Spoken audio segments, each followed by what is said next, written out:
Not E3 in name, but E3 in spirit. The power of E3 compels you.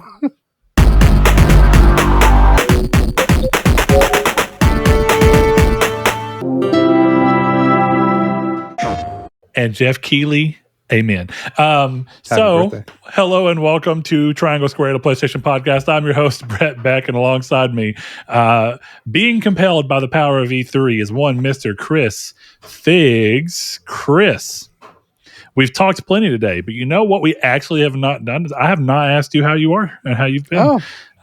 So this is one of the cool times where I'm asking you and I genuinely don't know the answer. So how about you let me and the audience know how you're doing today? Yeah, man, I'm good. It's just been it's been a lot of work stuff going on, a lot of drama in my restaurant right now. Sure. And you don't have bowling league to no, I don't have bowling. No. Ended off well though. Came in second place twice. Nice. So we'll take that. I bowled a 280 on my last game. You bowled a nearly perfect game.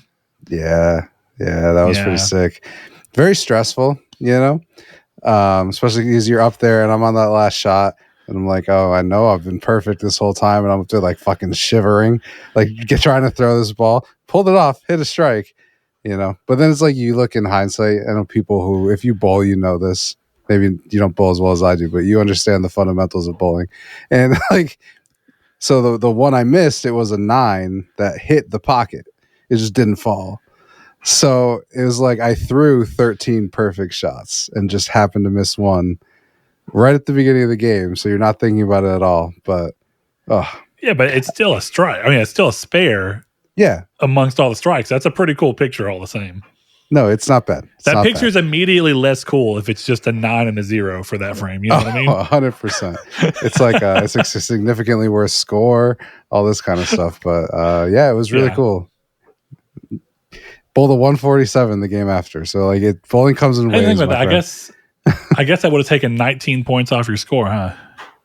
About that, yeah, I would have probably run like a 260ish, which is crazy. 12 strikes, and then you get a 260. It's nuts. Yeah, it's wild. But hey, yeah, so now I'm just dealing with a bunch of work and I don't get to not think about it for the 4 or 5 hours. My dad keeps us there forever. So, but listen, work's work. It's just like, God damn it. Now you guys want all these things now that I'm in charge? Cool. Well, I'm not going to do them. So good luck. Well, it sounds like they weren't happening before you were in charge anyway. So, but that's okay because Chris, we're here to relieve some of that stress, talk about games, talk about some goofy stuff, and talk about the big thing that happened, of course, today, the state of play, which we delayed the show in order to do. So hope you didn't miss the episode today as it usually would have been, but it will be up, just one day later. That's not so bad. That's not so bad at all. We get a lot of stuff to talk about. Whether it's good or bad, I think varies a lot per person. But this is a pretty stacked showcase, and I think there's a little bit to talk about outside of that. We've got The Witcher 4 being shown in some capacity more than just a cinematic trailer. We've got stuff going on with EA canceling the Black Panther game and closing some more, laying more people off. We've got some juicy information about this God of War game that has just been kind of percolating in the background, and like I said, the state of play. So we're going to get into that in a minute. But Chris, it sounded like you had something to say. What do you need the people to hear before we start telling them about what we've been playing? We were apologizing for being a day late, and my thing was, by the time you hear this apology, it won't matter. So it all works out kind of great. Because then we're 2 days late. We're like, listen, we're sorry that we're a day late, but you're listening to our apology. So it's kind of like, you're good, man. You know what I mean, brah? Brah? You sound like my daughter. my daughter, who turned 10 Monday, hit me with bro. She doesn't do it often. She normally does it when she's trying to be, like she's trying to annoy me on purpose. Talk like a lady.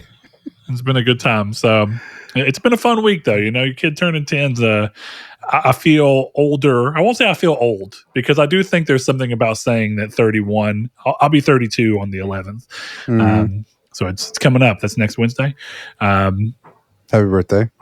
Yeah. Thank you, sir. Audience, sing to Brett right now. We're going to give you time. Yeah. All right. What's bad is I still have Birthday Boy at 31 just sitting there nearly finished, and we never released it. And now it's Birthday Boy at 32. That's kind of easier to work with, I think. Maybe. So maybe we'll just adjust the lyrics to Birthday Boy at 31 or 32. You can go like, I'm 32, but without you, I'm only one. You know? Yeah. See, I'm a hip hopper. Here's the thing, though. For the end of, I'm with you, but for the vocal melody punch at the end of that, Birthday Boy at 31 has got a better hit to it than Birthday Boy at 32 for me.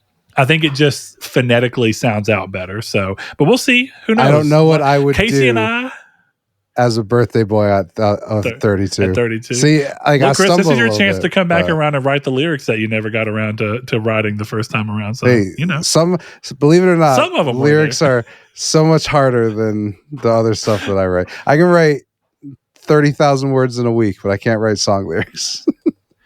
Hey, that's okay, man. We all get it.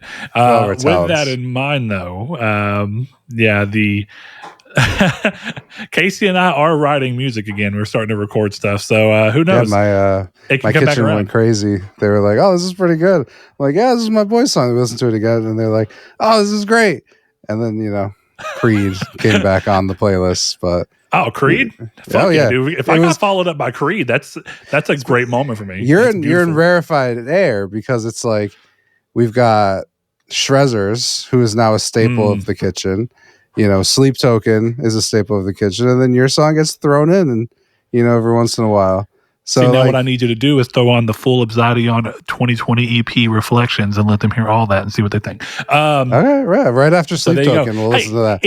If nothing else, for anybody else who is curious, yes, I have released a new single under my little music project that me and my buddy Casey do called Obsidian. Terrible name, hard to Google. ABSIDEON. Maybe one of these days I'll change it because it's not like it's that serious of a thing. I'm not going out and touring on this stuff because we don't have a full band. We just do everything ourselves. So if you're interested in music that's kind of pop punky, kind of heavier rock at times, and also leans into some like trap beats and hip hop-ified stuff. You got a little Hobo Johnson vibe going on in the middle of like the metal screaming occasionally. Yeah, there's a little bit of everything. That's the fun of the project. Is we got a song on the EP that's got a country guitar twang, and a nice full acoustic guitar before breaking into like a kind of driving rock little lead part. You do everything. I got a song that people say sounds like Bone Thugs and Harmony, which is a compliment if I ever heard one. So we got a little bit of everything. That's the point. That's the fun. All right. But time for us to start talking games, Chris. You have a game I'm incredibly curious to hear about because you've sent me like little screenshots and had like little mentions of like, dude, this game's great. But we've not gone into a lot of details. The people on our Discord had shared that they thought it looked really cool for people that like kind of Bethesda's older setup of style, definitely for the Elder Scrolls games. So we have Tainted Grail. Ooh, yes. Which, from what I understand, is a little nice independent game from a small studio. So paint me a little word picture to go along with the video clip you sent me of you, from what I can understand, draining the life essence of a goblin. Yes. Yeah. A red cap. A red cap, to be fair. No, Tainted Grail, so I would start this off with like it costs $45, which I think puts some things maybe into perspective because it's an interesting game where if it was $80, I don't think I would recommend it. I think that's fair. So how much is it? It's $45. That's kind of an odd price point. It's a little weird, cool. Yeah. But yeah, they didn't want to commit to 50, but they were like 40's too low. Yeah, this is me. We need that extra $5. I mean, if Subway used to have $5 footlongs, this is better than a footlong. This is more than one King foot Arthur's. So what I like about it, and what I think, when I was playing it, and I think it would appeal to you the most, is it reminds me of the weird shit in Oblivion, but like the whole game is that, which I think is really cool. Like I just did a quest for like an alchemist, and he was like trapping people in trees or something along those lines, like turning them into like tree beings or whatever. And that was pretty cool. And then it had this like, so something I like about it, which I don't feel like Bethesda games don't do that often, and this has done it a couple of times, where like, I guess minor spoilers for this small quest in the game, but it ends with just like this round table. You walk into the room where the quest giver was, and it's just like this group of people who all wanted to kill him. And then you just walk in, and he's dead, and they're all mad they couldn't kill him, and then you don't get a quest reward. I was like, this is actually like very funny. Like just the way this all worked out. I like that.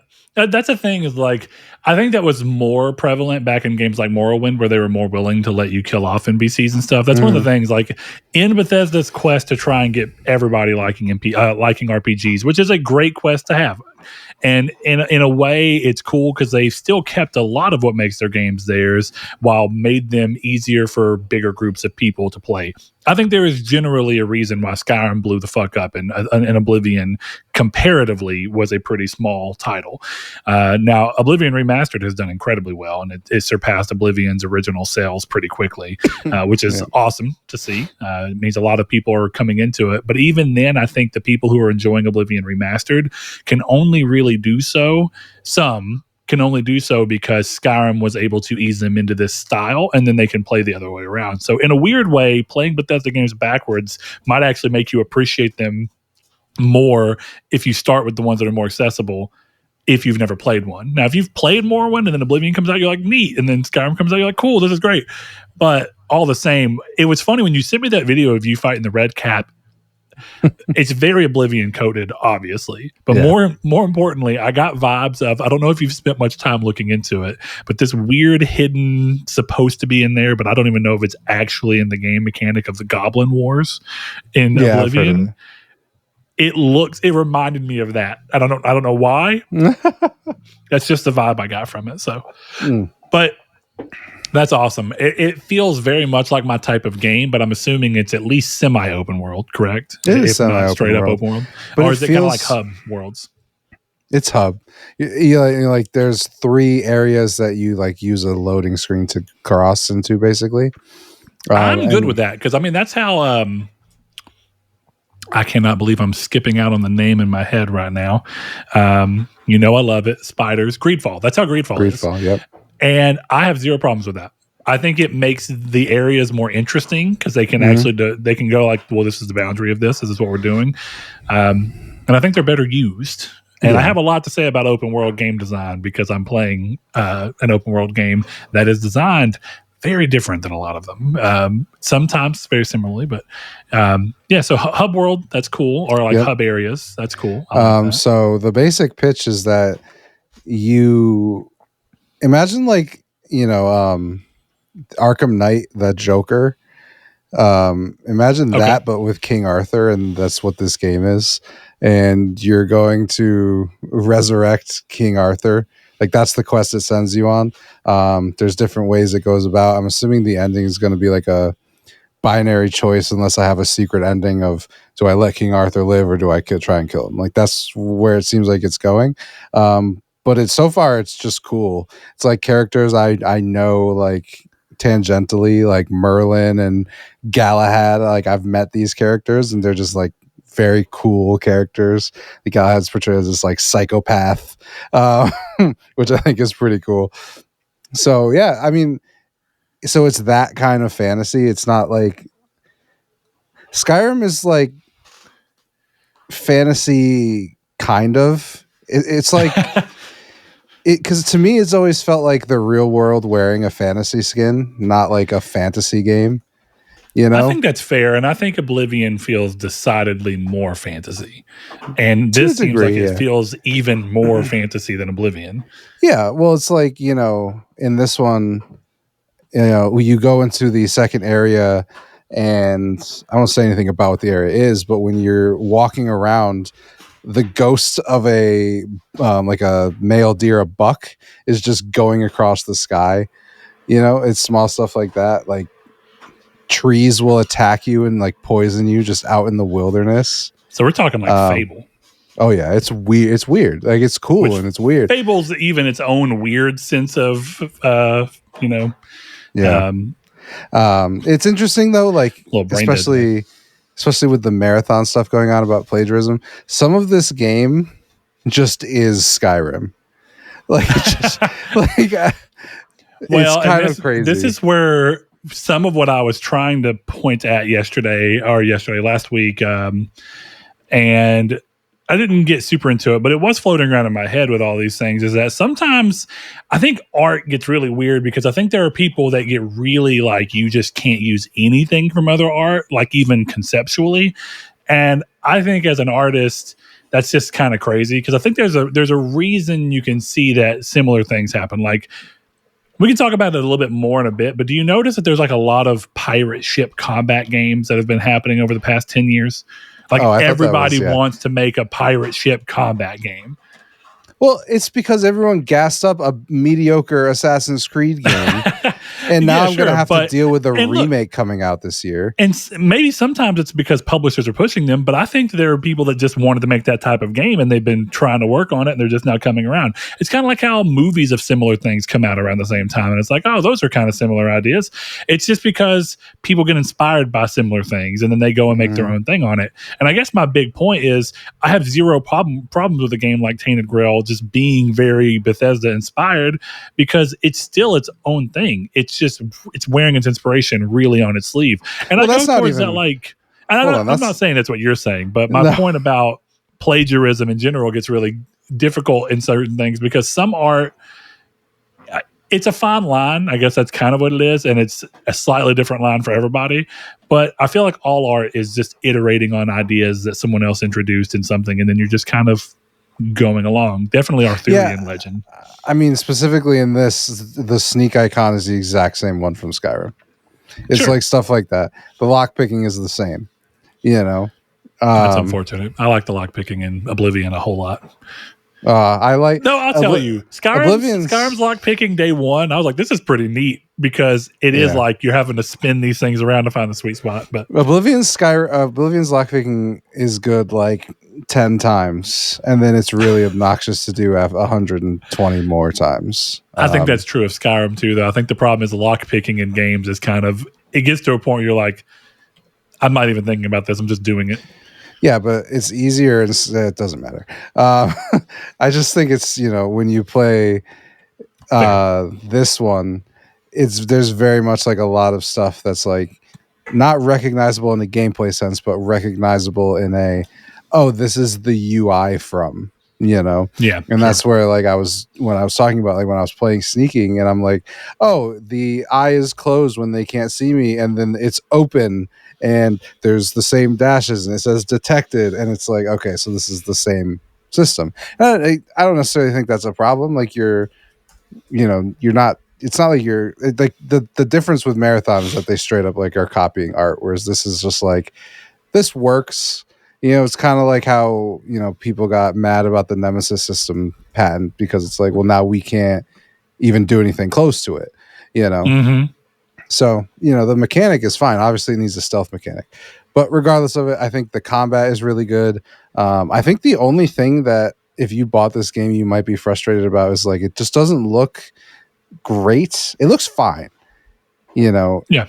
But like people are gassing it up like, oh, it looks like, better than all of Bethesda games. I'm like, Fallout 4 clears. Like, so, people are getting a little up in arms there, but it is a more modern Skyrim type game, sword and board, shield, and, all this kind of stuff. So it's very fun. I highly recommend it. I'm having a good time with it. If you're a trophy hunter, trophies seem insane. So good luck with that. I'm going to do it, but they seem nuts. I think there's like 4 ending trophies you have to get, and like some of them are choices from the beginning of the game. So it's an interesting game for sure, and I highly recommend it so far. Nice. Well, let's before we start talking about a game that you're playing that I could argue I think is in many ways open world. And definitely open world inspired, but and I think Gravity Rush is as well. But let's talk about Gravity Rush real quick because you're back on your Vita bullshit, which I love, Heart Vita, and we twinsied out. You've got the nice blue Japanese fat Vita, which I told you a neat little thing about that is that is a fat OLED screen Vita that basically has the chipset from the Vita Lite or the Vita Slim in there, so you get better battery life, just a slightly better chipset in general, but you still get that crisp OLED screen, baby. Yeah, we're winning.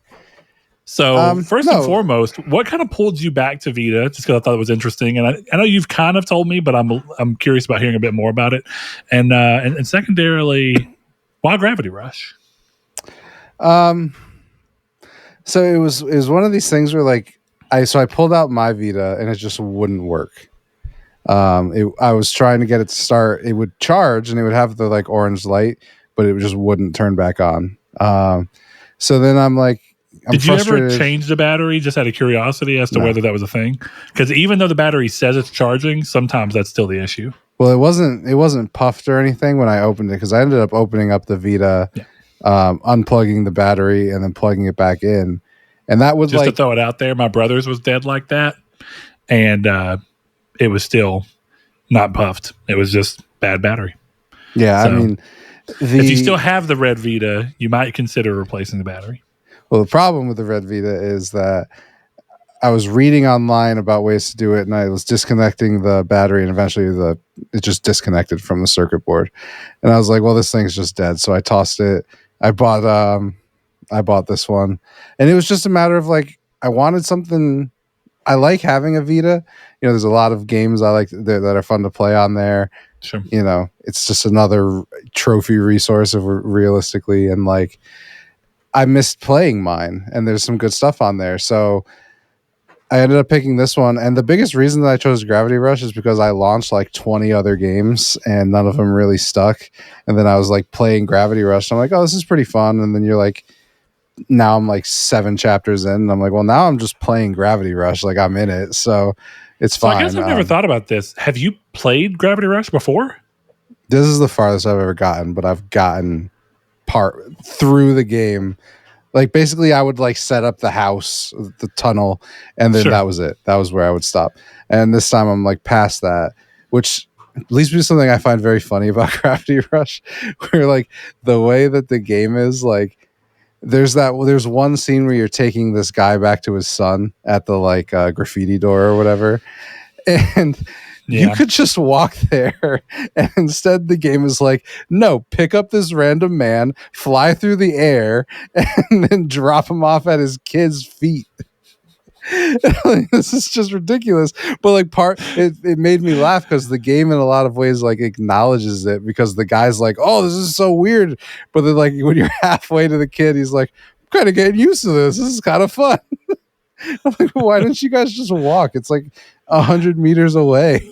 Yeah. There's a magic about that game. The Blue Point port for PS4 is fantastic. It's a really good remaster. But there's a magic to playing that game where the screen is on the thing in your hands, because the way that game uses gyro is really cool, and it's just something that's really difficult to replicate. You don't have to use it, but there's times in that game where I really liked being able to. This is something about Uncharted Golden Abyss I like too, using the gyro to nudge yourself a little bit of the extra way. So you're flying through the air and you're like, oh, if I don't move a little bit, I'm going to miss my target, and you just kind of tilt. You just hit the button and slightly hit the button again and change your trajectory.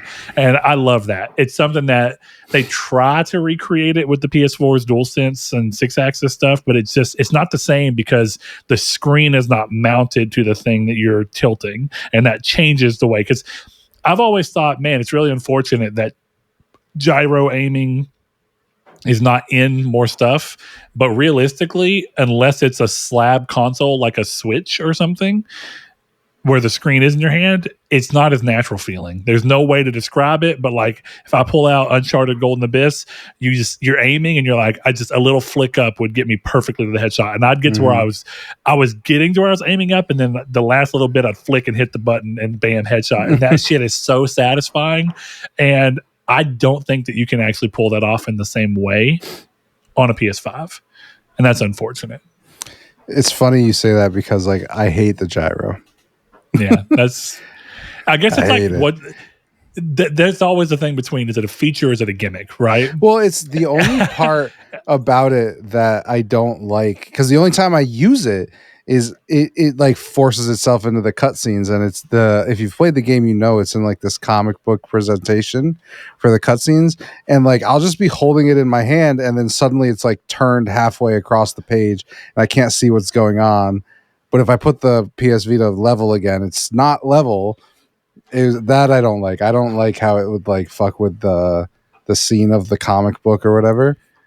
So I know like why. As you're in the cutscenes, when you tilt it a little bit, it'll do like the perspective shift. Yeah, but it'll do it like little bits. I feel like maybe this is just the Vita I have, but there seems to be like there's gyro drift in it because like every once in a while, like I'll be holding it straight the way I'm supposed to be holding it, and then it's like slowly tilting away, and then I'll move it back to I'll put my hand straight again. It just won't. It'll always be slightly tilted, so that's something I'm not a fan of. I just don't need it. It's a gimmick to me. It doesn't make the games better. And that's a thing where like. This is a small thing, but there was something that Digital Foundry the other day was talking about where they were saying like Nintendo's really good about if they put a feature on a console that they have most of their games use it. And my first thought was that's bullshit, because there is tons of times where I thought Switch has a touchscreen and they refuse to let there be any touchscreen functionality in 90% of the games for the console. The only games for the console that use touchscreen are third-party games. That's not maybe a complete truth, but it's true enough.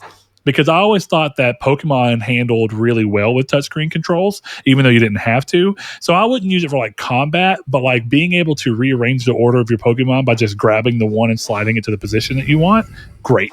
Being able to pull Pokemon out of your computer and stuff by sliding them over, great. And all that functionality was gone in Sword and Shield when they finally made one for Switch. And I was like, but there's a touchscreen on every fucking Switch. Like, I know you can play it docked, but just have it work either way, and it's cool. But it's like they refuse to do that.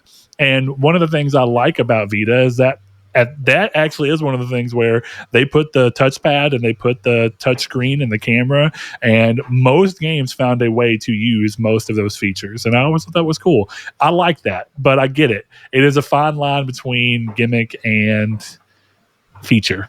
And I think if a game uses it well, you're like, oh, that's a feature. Because it's my go-to example all the time. But I always thought it was so cool that you had to use the rear camera and hold it up to a light in Uncharted Golden Abyss, which is a game that you've never played, or at the very least didn't platinum. I didn't platinum it. I played it very little. So there's a part where you've got to hold up a piece of paper to a light so that the invisible ink will shine through. And that's fucking cool to me. It is cool. And I know there's people like, well, I'm playing at 3 a.m. and I'm in my bed and all the lights are off. And it's like, first of all, it's bad for your fucking eyes, so maybe you shouldn't do that. But I don't know. Right, I just think that that's cool, you know? I mean, it's a good example, too, is like Tearaway's got some parts where you've got to like blow into the microphone to make things spin. I think that's fucking cool. I think that's such a neat feature that it's part of. I was having a conversation with someone the other day, my buddy Seth, who's really excited for Switch 2, and that's great. I mean, it looks like a decent piece of hardware, but I was like, you know, I'm not inherently very excited about it, but I'm just not a huge Nintendo lover. But what I said is one of the unfortunate things about Switch is prior to Switch, Nintendo made handheld games. And I was like, I don't know how to describe this better, but there are games that used to be designed differently because it was understood they were being played on a handheld. But since Switch is both a console and a handheld, all the games have started actually trying to be only console games. And I kind of hate that because I miss the days when people were like, no, this is a game for handheld. We're going to design it differently. Like Crisis Core. You can play it on a screen now, but the way that game's actually designed, it's clearly meant for short stints of gameplay, but that you can just happen to play all in once. But you know, it's stuff like that where there is a cool thing about Vita wanting games to feel like console things, but at the same time, what made Killzone Mercenary so cool is that Killzone Mercenary felt like Killzone 3 on the go, but Killzone 3 actually on the go would kind of suck and it'd be really hard to pull off. Mercenary is cool because it feels like Killzone 3, but it's actually designed in a way that feels better for handhelds. And I miss when Nintendo were like, yeah, we make different games. Zelda is 3D on our home consoles and 2D and designed differently on our handhelds. And that sucks because now that all handhelds on the market are just trying to let you play console and PC quality games on the go, that part of handheld gaming just doesn't really exist anymore. No, that's true. I don't know. Yeah, I mean, it's a mixed bag because, like, it's one of these things, like, one of the reasons I wanted the Vita was because, like, you know, I hope my boss isn't listening. Ooh. But like one of the things that I wanted was like if I have 10 minutes to go sit in the office, like and play something or chill just for a minute, it's a lot more likely that I'm going to do like a 10-minute mission in Gravity Rush than like what am I going to do? Fucking play Red Dead Redemption 2 on the Steam Deck at 25 FPS for 10 minutes? I won't even get through one drawer opening. You know what I mean? So it comes back. Here we go, baby. So that was a big thing with me where I was like, I'm just gonna get a Vita again. Like clearly, what I thought I had doesn't work, so I'm just gonna buy one and move forward with it. So I've done that. If you had to recommend me between, because these are the games I'm thinking about, Tearaway and Uncharted Golden Abyss, which one am I playing next? Oh, because you're prone to feeling like certain things are gimmicks, I'm a little worried that you are not going to appreciate Tearaway. Okay. But I'll tell you this much. If you ever play Tearaway, play the Vita version. Tearaway Unfolded is not a port. It is a reimagining to make sense with the features PS4 offered, and it's not nearly as good. I've heard that, yeah. Yeah. The Tearaway is a great game. Okay. But I think for you, Golden Abyss is more your speed. Okay. It is, that was kind of by and large, a normal Uncharted game with a little bit of extra side exploration, because this was before 4, you remember. So at this time, that game chooses to let you kind of go off the path to find stuff. And it feels a little more gamey in a good way. And I really like that. Now, there's things that are annoying. I'm going to go ahead and tell you. Primarily, it's one bad choice, and I don't know why they did it. I'm going to go ahead and rip the Band-Aid off. The final boss fight? No, the final boss fight is a fucking touchscreen melee fight. Oh. It's almost as bad as the sword fight at the end of Uncharted 4. Oh. And the sword fight on Uncharted 4 sucks. Yeah, and they got away with that shit. Yeah, and they got away with that shit while everybody bitched about the Order. Don't get me wrong, the Order suck too, but they suck equally, and no one gave enough shit to Uncharted 4's. That sword fight fucking blows. But Golden Abyss's touchscreen boss fight fucking sucks. Touchscreen boss fight sounds like a horrendous thing. Like just you saying the words. It's QTE touchscreen. So it's like swipe down, swipe right, swipe left. Well, it's funny because 90% of that game is incredible, and then 10% is like, this is a weird choice. That's interesting because I wasn't going to talk about it because it's just The Walking Dead season 1, but I hate that it's almost entirely touchscreen. It's not fun, and there's like, I don't remember it being entirely touchscreen, but you can walk. No. You can walk with the D-pad. But you only touch stuff to select around, and like when you're answering the phone, and it's like if everyone's played it, that beginning section where Clementine gives you the hammer and you're doing that whole like fight was like tapping on the touch screen. Oh, you're right. The QTEs are touchscreen. Yeah, it's the same problem. It's that, and it's like I get what you're doing, but the Vita is not a big system.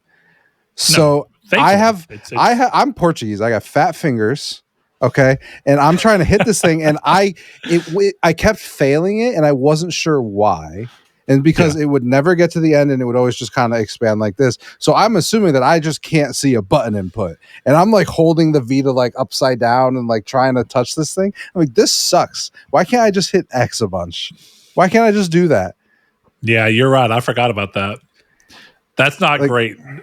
And it's like clumsy. It's not even Uncharted's more accurate than that. So there's that. Yeah. But on Crushing, it's a lot of inputs, and if you fuck up, it hits you. So that's the thing. But I very much look forward to you finally playing that game and beating it, because don't get me wrong, it's not like the best Uncharted game, but I think it's better than 1 personally. It's I'm like, mainly because it learns all the lessons that 1 had to deal with by way of being the first game. Sure, I can see that. I think I'm gonna eventually do it one way or another, because honestly, it being the only Uncharted game I haven't platinumed feels kind of wild. It's the irony that it's the only Uncharted game I have platinumed. Yeah. Well, and the funniest part about it is like I was looking at my PS3 collection, and there's like a strong chance I go platinum Uncharted 1 on the PS3 because I like that game a lot. Yeah, fuck it, why not? Yeah. I already have like half the trophies. I'm like, I might as well just do it again. Get them all on PS4, all on PS3, and then somehow wouldn't rank it in my favorite franchises ever. I wish you luck with Gravity Rush, and I really hope you see it through because Gravity Rush 1 gets really, really great. And if you end up liking it, I'd be really curious to hear your thoughts on Gravity Rush 2 because Gravity Rush 2, they knew they weren't getting another one, so they just were like, "Fuck it, we're going all in. We're doing everything that we want to do." And there's some really cool gameplay shit, and they wrap everything up story wise. It's really neat. I like that game a lot. All right. Yeah, I like Gravity Rush already. Like what I've played, I'm like, this is fun. Like I see why people like this. Yeah. I kept doing a time trial over and over again. And eventually it's a really novel game. It is. There's not a lot like it. You know, the gravity which is for better and worse. Yeah. Again, it's the gyro stuff where it's like, oh, I'm doing gravity, and then I've got to like kind of turn the Vita all the way around like this because like the whole camera got fucked up. But other than that stuff, it is very cool. I like the game a lot. From the mind of the creators of Silent Hill. Yeah. Yeah. That's a neat little, for people that didn't know that, that's a fun little thing. The cook. I like that. Okay. Yeah. The guy who went on to do Slitterhead. I still need to start playing Slitterhead. I own it. I got like a quarter of the way in. I'm like, holy shit, this is bad. All right, so I'm going to let you round off our conversation real quick with your conversation before we get into our co-game, I think, there. Call of Duty 4 Remastered. What drove you there? Is it just looking for good trophies for games that you know you like and no multiplayer trophies? No, so it was funny. Like, I don't know if you know the YouTuber Wendigoon, but he put out... I don't think so. You should look him up. He's a good YouTuber, but he put out like a 5-hour long video going over the stories in depth of Modern Warfare 1, 2, and 3. And it was like, I'm only a little bit away from Modern Warfare. So I did that. The hardest part was I had to do Mile High Club, which I'm sure you've never done. Have you done the Mile High Club mission in that? I mean, I've done it. Yeah. Okay. Yeah, listen, man. Hold on. So I'm trying to understand what you're asking. Are you just asking if I've done the mission? I wasn't sure if you'd even played Call of Duty 4, so I'm like, I played Modern Warfare 1 and 2. I didn't play 3. Oh, well, 3's I like 3 the best story wise. But either way, 1 and 2 are great games. The only trophy campaign wise, I love them. The only trophy that I was worried about was Mile High Club on Veteran, and it's very hard on Veteran. But I did that, and I was like, oh, okay. Yeah, this is whatever. I finished the Platinum this morning. I started it like right before I went to bed yesterday. I turned it on. It took me like 4 hours today. So it's one of those funny things where it's like I stopped minutes before I would have had a Platinum 8 years ago when I started the game. Wow. That's wild. Okay, cool. Yeah. That's a game. I actually wouldn't mind replaying that one if there's no multiplayer trophies. There's not. The trophies are. Mile High Club is the hardest trophy. Like it's so. Here's the crazy thing. I probably would have the platinums for those games if it weren't for multiplayer trophies because I actually Modern Warfare I played on 360. My friend let me borrow it on 360. I couldn't afford it even though I had PS3, so I had achievements for it. But I beat that game on Veteran, and I beat Modern Warfare 2 on Veteran. Nice. And I did all the extra stuff. I mean, pretty much the only thing keeping me from having what I needed to have was multiplayer. There's no multiplayer trophies in either of those games. But you sure? Modern Warfare 2. Okay, Modern Warfare 2 has. Actually, does Modern Warfare 2 even have trophies on PlayStation? I think it Modern does. Warfare 1 doesn't. Modern Warfare 2 does. I have the Platinum in Modern Warfare 2 on my old account. The only thing. There's multiplayer trophies, but I did them all as a kid single player. It's just significantly harder to do it that way because it's the Spec Ops mode. I never played Spec Ops mode. Yeah, so you had to beat them all on Veteran. I ended up doing it as a kid on my own, but it was just impossibly difficult.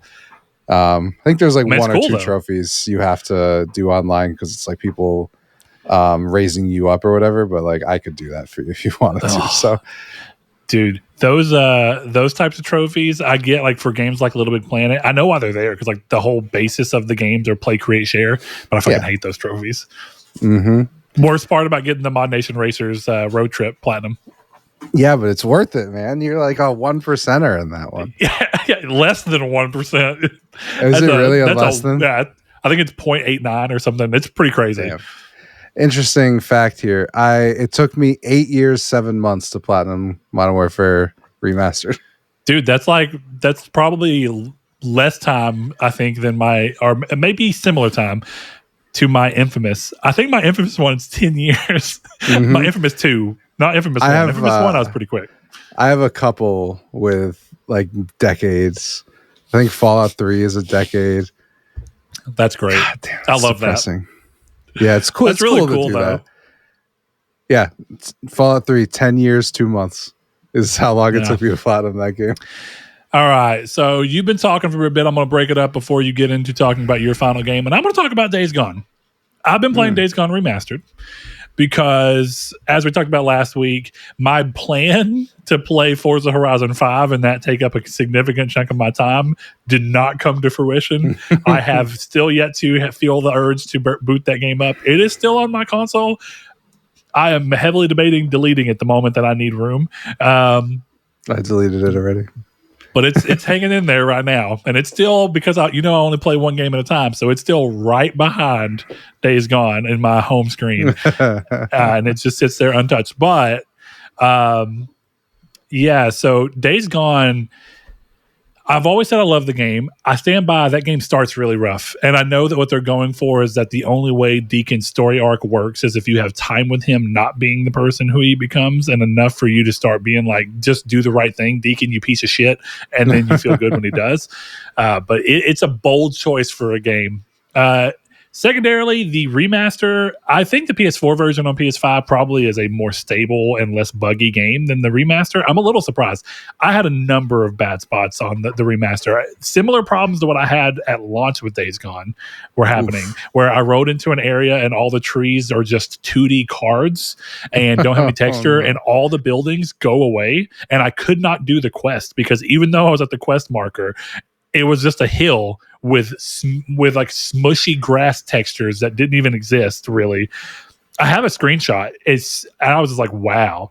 I have almost an identical screenshot, but where I started falling through the world in the original one.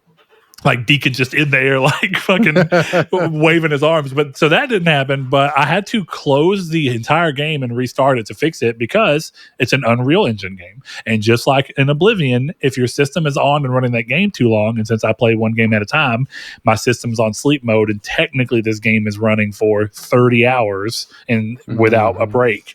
And so it starts memory leaking and having tons of issues. But once I get past that, which is, there's some other bugs. There's a part where when you're in the Ripper's camp and you have a specific moment happening to you, what was supposed to be popping up on Deacon's skin was just a square, a rectangle with the checkerboard pattern on it, where a texture was clearly supposed to be loaded, but it didn't. And it was the shape was gone and the texture was gone, and it was just, pretty funny. Ugh. I'll go ahead and say it. You're getting burned, and it looks like I have a Band-Aid floating above my arm that's a checkerboard Band-Aid. And it was hilarious. And there was a few times where I was pointing the gun at people, and the gun was up in the air because it just fucked up. That was all pretty early, but I've been surprised. The quality control on these remasters have been surprising, because Horizon Zero Dawn Remastered had quite a few issues as well.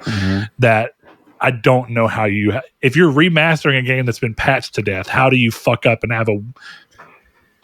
But on to Days Gone's actual design, it is a really interesting game. And at times you're reminded that the passage of time happening, as it does in playing games, there are little things that you forget that games did 6 years ago that they don't really do anymore. And you get back to it and you're like, like this game will have you walk somewhere, and then it'll cut to black so it can cut to a cutscene. And it's it's jarring and weird. And I'm so glad that we've mostly moved to cutscenes, just walking you into place and then taking over the camera and becoming a cutscene. There are some moments where I don't remember the original game being this way. So this is, I'm kind of going off memory. I think this might be a remastered problem. You'll do side quests, and after you're done, Deacon won't say shit. You'll be riding around for like 10, 15 minutes, and then suddenly Deacon will call the person who did it and be like, hey, I found him. He said he didn't want me to have to escort him back. So I'll call in a minute. I'll call in a while to see if he made it back safe. And then as soon as that phone call ends, it'll start again and be like, hey, checking in. Did he make it back? Yeah, he made it back, bro. And I'm like, it happens almost every time. And I'm just like, this is weird. Yeah. But in terms of how it's actually structured, I think that game is it's a really cool set of open world restrictions in a way that I love. Fast travel can't happen if where you're trying to fast traveling has any kind of hordes in the way. I love that. Fast traveling being you have to have been to the place before. Awesome. I love that. It requiring the resource of fuel and your ability to be close to your bike. Therefore, you can't wander off and leave your bike alone and then fast travel. I love it. I mean, there's a lot of things about that game. And, it feels, if you were to look at it, someone could look at this and go, this is a Ubisoft style game. But no, it's not. Their question marks show up in the mini map. They do not show up really on the map themselves, and they're never anything other than just, hey, if you want to go find something. They feel like Far Cry. If you're going to prove it to Ubisoft at all, it feels like Far Cry 3 and 4, what they call those moments. Kind of like Red Dead 2 has as well, where it's like, these are diegetic moments that are just supposed to be cool moments that happen in the game, but you don't have to do any of those. And so Days Gone's got a really cool story. I still love it. I think the performances are really good. The writing, dude, the character writing specifically for Days Gone. I got to give John Garvin some credit. He may be a curmudgeonly old dude and saying a lot of crazy shit, but he knows how to write a character to where they're memorable and they have clear story arcs that you understand and you follow through. There are so many characters that I remembered so well from this game that aren't even like mainstay characters. They have very small roles. Taylor, I don't know if you remember Taylor. I fucking love him. He's so great in that game. Swift? No. I can at least say this much. You may not know him by name, but there's a part where you get into the game where you walk up to a guy who doesn't look like he fits the area, and he starts talking to you, and he's like, holy shit, what a fucking name, bro. What are you, son of a preacher man? And he's just a fun character. So I really like that game, but there's a lot of times where playing it this far removed, barring that some of them could be because of the remaster, games have moved quite a far ways in 6 years that you don't necessarily think about when you're in the moment. But when you can do a 6-year retrospective between the two, you're like, wow, this is kind of interesting. Last thing I'll say is Days Gone gets so fun in the last third. I think it's really it's rough but endearing in the first third. It's good in the second, like the middle section, and then the end is so fucking cool. And once you get to where you can take down hordes and start actually facing them, that is such a cool mechanic that hardly any game has even wanted to try to replicate. And I still got to say it, from a storyline perspective, they set up some really cool shit that I'm super sad that we won't get to see paid off at any point now. Me too. So that's all I really have to say. Days Gone is the weirdest open world game of the last 10 years that was still mainstream driven design. Because there's like Kingdom Come Deliverance, which is a truly different open world. But this was a first party game doing what looked like normal open world for the time period in 2019. And I think they really did some cool shit with it. They did. So you're back on Death Stranding, though. Let's. Oh yeah. Are you preparing for the beach? I am preparing for the beach. Preparing to be on the beach and connect. I will be on the beach June 16th through 19th, but has nothing to do with Death Stranding 2, unfortunately. So. Oh no. Yeah, I just I want to remember what the game's about, but I don't want to like piss off anyone who loves this game, and I love it too. But like the more I play it, the more I realize like a lot of stuff happens in that game, but I don't feel like I actually need to know any of it to know what happened to start Death Stranding 2. I think it's fair. It's like, because all that, in the least spoilery way possible, all that you see, all that the game really tells you is like, you get backstory, you get world building, and like you meet characters, and then the game kind of ends. And I feel like I could have just not played as much of this as I have and been fine to start Death Stranding 2. I think that's fair. As much as I love Death Stranding, I kind of think that one of the things that game does, which is cool, but also in retrospect slightly unnecessary, is that there's a lot of character arc stories that are not presented as side stories. They are main story, but they don't really add to the main story in any way other than putting you in a different location. Yeah. If even that. And I think it's cool. There's a lot of really neat moments, but it feels like he had a hodgepodge of really neat moments that worked within this world, but he didn't know exactly how to tie them into the main story. And instead of leaving them as side quests that you can optionally do, he forced them upon everybody. And they're really neat. But like the mama storyline, it's not that important. If memory serves me correctly, it's a really cool story.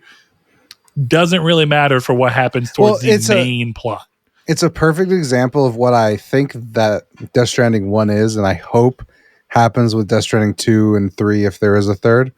This feels like The Hobbit, where it's like that's a fair point. You can read The Hobbit, but all The Hobbit really does is establish the world for, Fellowship, Two Towers, and whatever. So the more I play it, the more that's how I feel of like it's essential for backstory, but I almost feel like Death Stranding 2 is really Death Stranding 1 in a lot of ways, or it could be. It's not a perfect analogy. I get what you're saying because there's a lot of you're stuff. trying to say that Death Stranding 2 is the Lord of the Rings to The Hobbit. Yeah, like this is where like I feel like it'll be more like you should play Death Stranding 2 to play Death Stranding 3, but you don't have to play Death Stranding 1 to play Death Stranding 2 and 3. You know what I mean? Yeah. That's just a total guess. I could be completely wrong, and maybe one of the Jeff Keighley cameos is actually super important for Death Stranding 2. I don't know, but... I mean, I don't know. But again, Death Stranding is a really cool game. But I could sort of understand why people are looking at it like this is not the most tightly written game, which I want to throw it out there. Nor is Days Gone. But I think the problem is that in video games, definitely right now, you have this expectation of longer games. And that does come with some ability to do some cooler storytelling stuff. And Days Gone is a good example of the game kind of gives you just enough time, even if you're rushing through the main story missions, it gives you just enough time for you to actually feel like you understand Deacon's character arc. You could condense Deacon's character arc down into, you could try and make Days Gone a movie, but I don't think Deacon's character arc works at all if you don't have time to sit with who he is and see it actually change. If you try to condense that down into 2 hours, you can technically do it, but it'll feel super fake. It'll just feel like it happened because the story needed it to happen. Whereas here, even though we all know the reason any character arc happens is because the story needed it to happen, you get to feel it happen in a way that makes it feel more tangible than what a movie could pull off. And that's cool. But at the same time, there's times where you're playing Days Gone and you're like, this game could probably be 10 hours shorter and not genuinely impact the game in any massive way, but that's okay. It's not the end of the world. And I think I think Death Stranding has that to a different degree, but it's hard to say when you still like the product. It's like, was it really that bad? There's a lot of cool moments, and I remember the mama storyline really well, even though it doesn't really matter to the main storyline very much. Well, and I think what I'm saying may sound like a pejorative, but like it's not.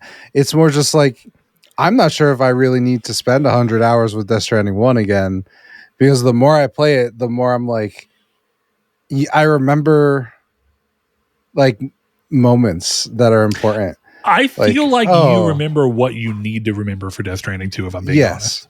I think exactly that. It's like I know what BTs are and I know what the BB is. Like I know love Death Stranding. I'm not playing it again. Yeah. But I don't mean ever, but I'm not playing it again to prepare for this because I know what I need to know. And all I'll do is run the risk of burning myself out on Death Stranding's formula. Well, that's why I think I might stop playing it. I think I'm just going to watch a YouTube video because like I love what Death Stranding. I think you remember how when I was first playing Death Stranding, I played 20 hours or so without advancing the story a single time. I do remember this. Yeah, and you were just delivering packages. I was literally just bringing packages around. It was great fun. So like, I feel like I'm gonna get lost in that sauce again. And I didn't platinum Death Stranding 1, so it's like, there's part of me that's like, I should get this platinum before DS2 comes out. Blah blah blah blah. But I want to actually like enjoy DS2, and I worry like getting. I feel like right at the beginning it'll be fine, and then like halfway through, be like, I feel like I've walked across the country playing this game. I can't do this anymore, and I'd rather just watch the YouTube video. Yeah. And then by the end of that YouTube video, realize that I didn't need to even watch the YouTube video. You know, like, I think you're backstory of the video game. Yeah, I think if you're not playing it strictly because you're just wanting another hit of that gameplay, I don't think it's a good idea to keep playing it. That's the thing. Because Saul plays a ton of it. Well, I guess I should say, like, okay, do you want it so bad that you're willing to do it in a way that could be a negative towards Death Stranding 2? One of the cool things about Death Stranding 2 is it does seem to be more action focused. Mm. So for people that thought Death Stranding 1 was too much of a walking sim, they'll probably be happier about that. But it definitely still looks like it's got some of the classic Death Stranding 1. Strap some packages on your back and let's go, baby. You know? Based. And that's the thing. It's like... So can you wait 3 weeks?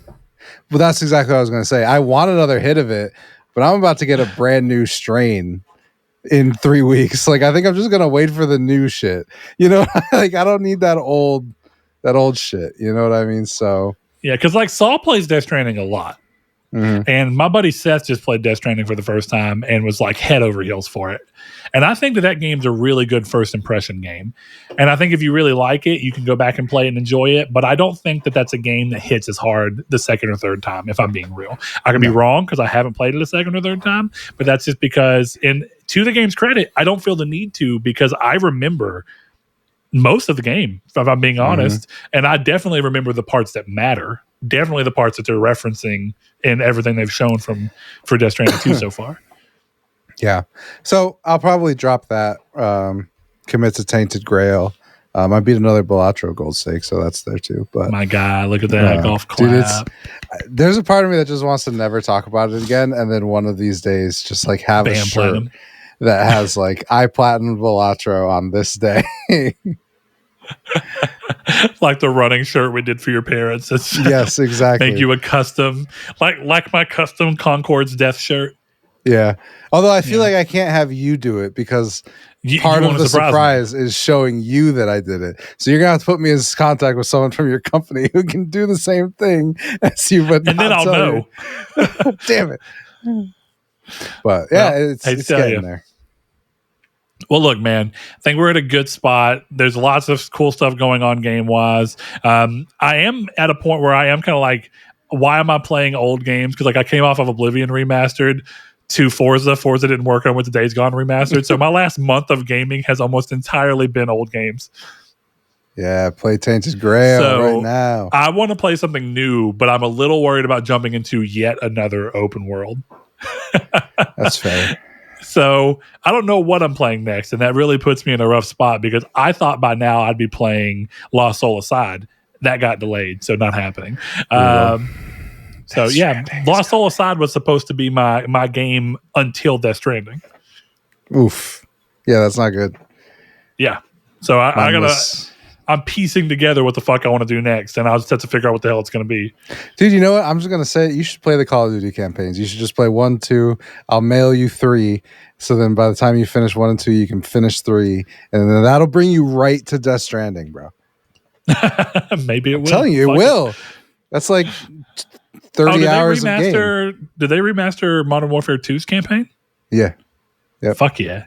So you can play 1 and 2 on PS5. I have Modern Warfare 3 on PS3. You can do that. And then if you have extra time, you can finally fucking finish Wolverine so you can send it back to me so I can play it again. I don't think I'm ever going to platinum that game. I love it, but I think I just got to send it to you, my guy. Bro. It's a cool game, though. It's That's a cool the game. Plan. Hey, look, I did do Wanted, though. Wanted fucks though. Wanted's a great game. Wanted fucking slaps. It's great. It's awesome. Yeah, I really like that game. So there's something to be said. I've been enjoying Days Gone's specific brand of third person shooting. It's very fun. It is fun. Yeah. Red Dead Redemption 1. Oh, maybe, but it's open world. Sure. So it's same problem, different game. Valid.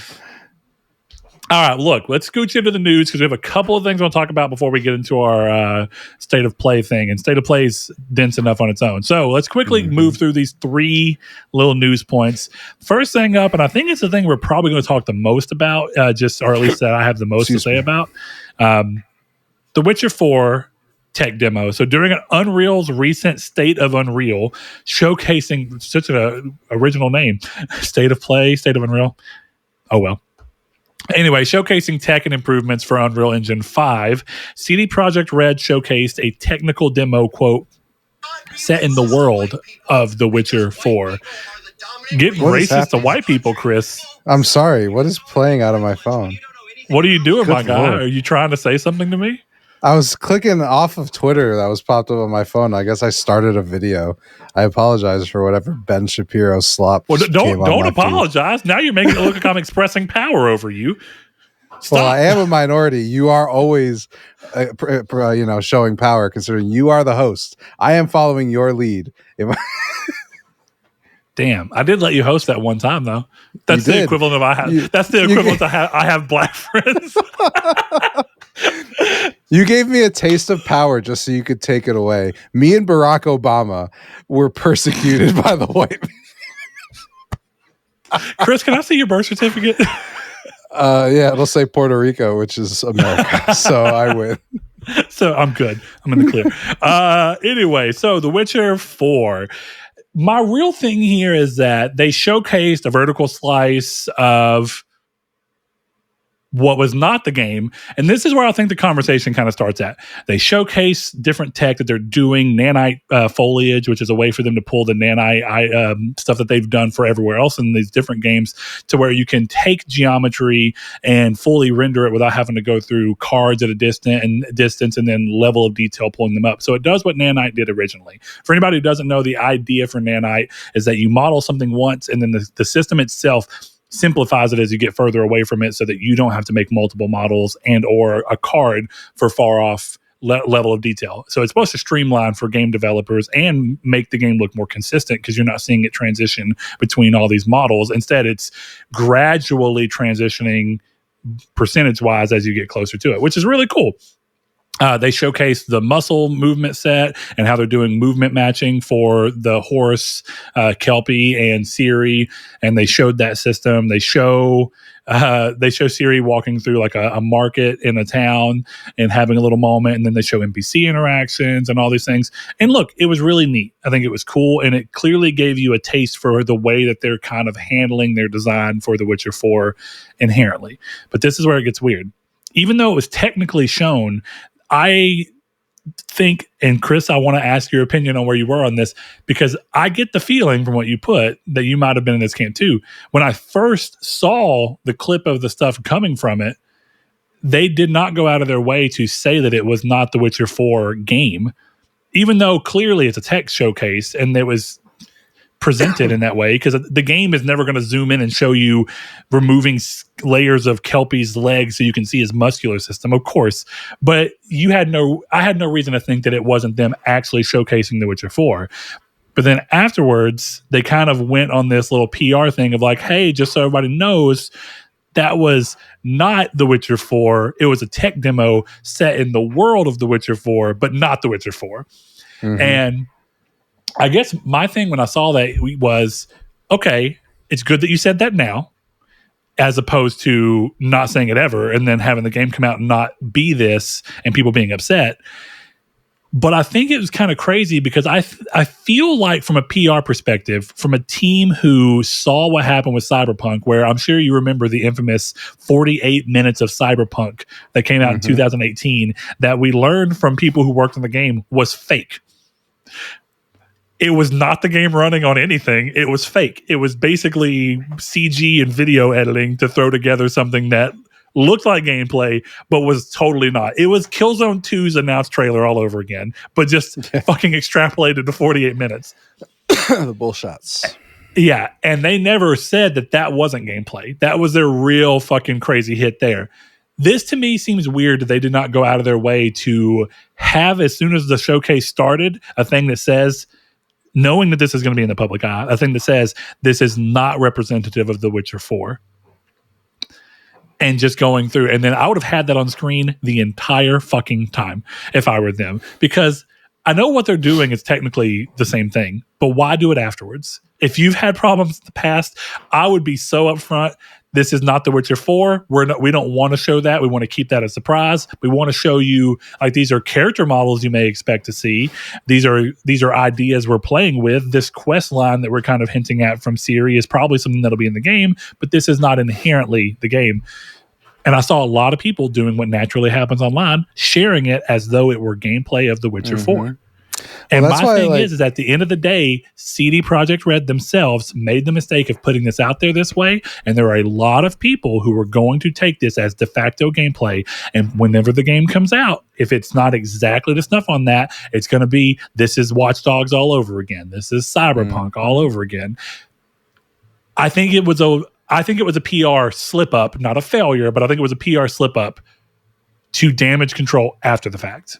And I was curious because you shared a thing that said this is the game running on base PS5 at 60 frames per second, which implies that you thought it was The Witcher 4. And I don't blame you, because why wouldn't you?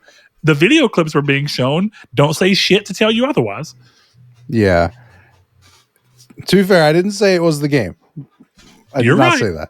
I said so, and that's the problem, is that I didn't know it was a tech demo until significantly later in the day. Because what you're referencing is a quote tweet I did that where I said it's being shown off at 60 FPS on base PS5, and then because the guy I quote tweeted was like, it's definitely a PS6 game, and in my head I'm like, well, no, they just showed the game running on base PS5, so why couldn't it be a PS5 game? And then you come to find out later that, like, it's not even a game; it's a movie that they showed us. Well, yeah.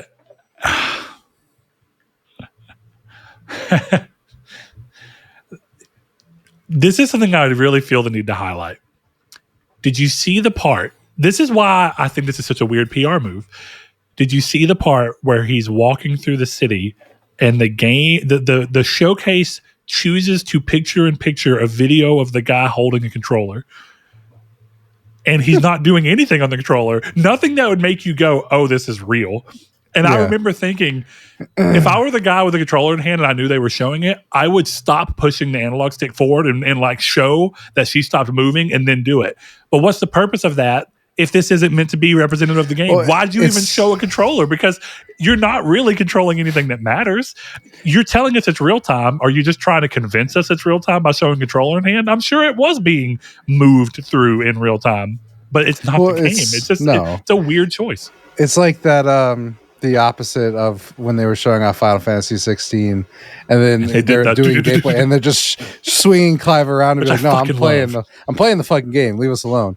Yeah, I don't know. It's weird because I do think this was a weird move because it's eerily similar to Cyberpunk. Because this is going to be a late 26, maybe early 27 game. I think maybe that's assuming there's no delays in there, which is unlikely. So we're probably 2 years out, same as we were for Cyberpunk. Yeah. And by the time this comes out, there's for sure going to be a PS6, at least being talked about. So it's like, why? I'm shocked they're riding the line again. If it was me, I'd be like, we're doing this on base PS5. This is what it's capable of. Cyberpunk or Witcher is targeting PS6. But they can't say that. So they're just talking about a game that's clearly for PS6, But also, why bother saying what it's on at all? Why not just show it?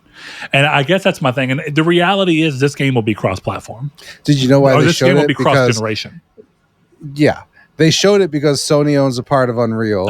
So all of this was done on PlayStation, and it had to be said so that right now we're still trying to destroy Xbox, basically, and be like, No, Witcher 5 is running on a base PS5 when it's like, yeah, they pressed X in the movie player on the PS5 and that's why it's running on the PS5, so that's honestly the reason that they're saying what it's running on is because Sony owns a piece. But other than that, like it seems like a fumble for no reason, but it's also not a fumble because they said what it was, but it should have just been right at the beginning, a big screen that says in progress footage from the world of Witcher 4, and then that would have been fine. I would have went super simple, just not representative of The Witcher 4.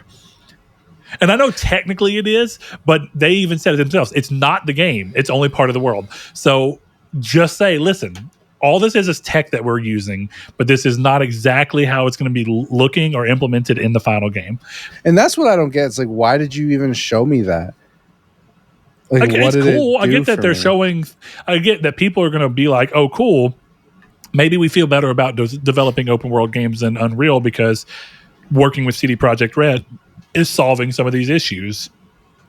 Great. That's a cool thing. I get why they're showing it that way, but I guess part of it is that these things inherently get out to the public.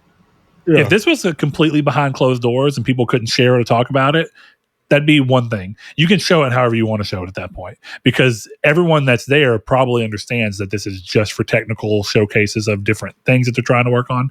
But the problem with the layperson on the internet is that they're trying to go, holy shit, this is why PlayStation's better than Xbox. Holy shit, this generation's going to be so crazy. Hasn't even started yet, even though we're fucking 5 years into this motherfucker. Point being, it was a weird thing. And I even saw on Twitter, I don't think that this is the worst thing. They are handling this better than Cyberpunk, but I'm surprised they even decided to toe anywhere near the line, knowing how bad their PR was for Cyberpunk. I would have thought they would have overcorrected like crazy because while they're in a great spot right now, it's not hard to fall back down if they're not careful. You're muted, buddy. Had to come eventually. The thing with what you're saying, though, is that I no longer think their PR was affected by Cyberpunk because they fixed it. And everyone's willing to move on because it's a fantastic game. Speaking of Cyberpunk, just want to throw it out there. I opened it. I forgot I bought it on PC for like $3 whenever it was in terrible shape. And I forgot they've updated it so much. And even though I'm rocking like a 3060 Ti, I just booted the game up and turned on path tracing.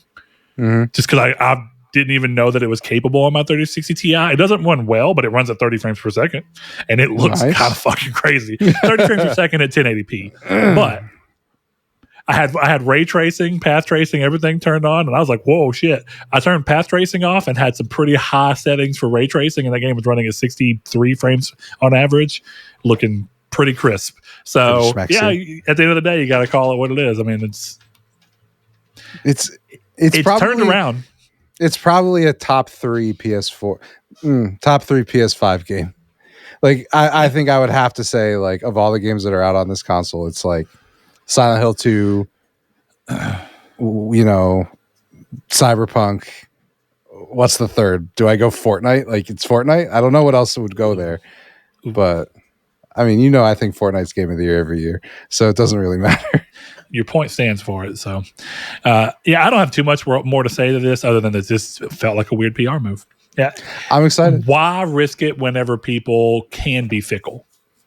And you know what I want to say? Series hot, Grums. Leave her alone. Leave The Witcher alone.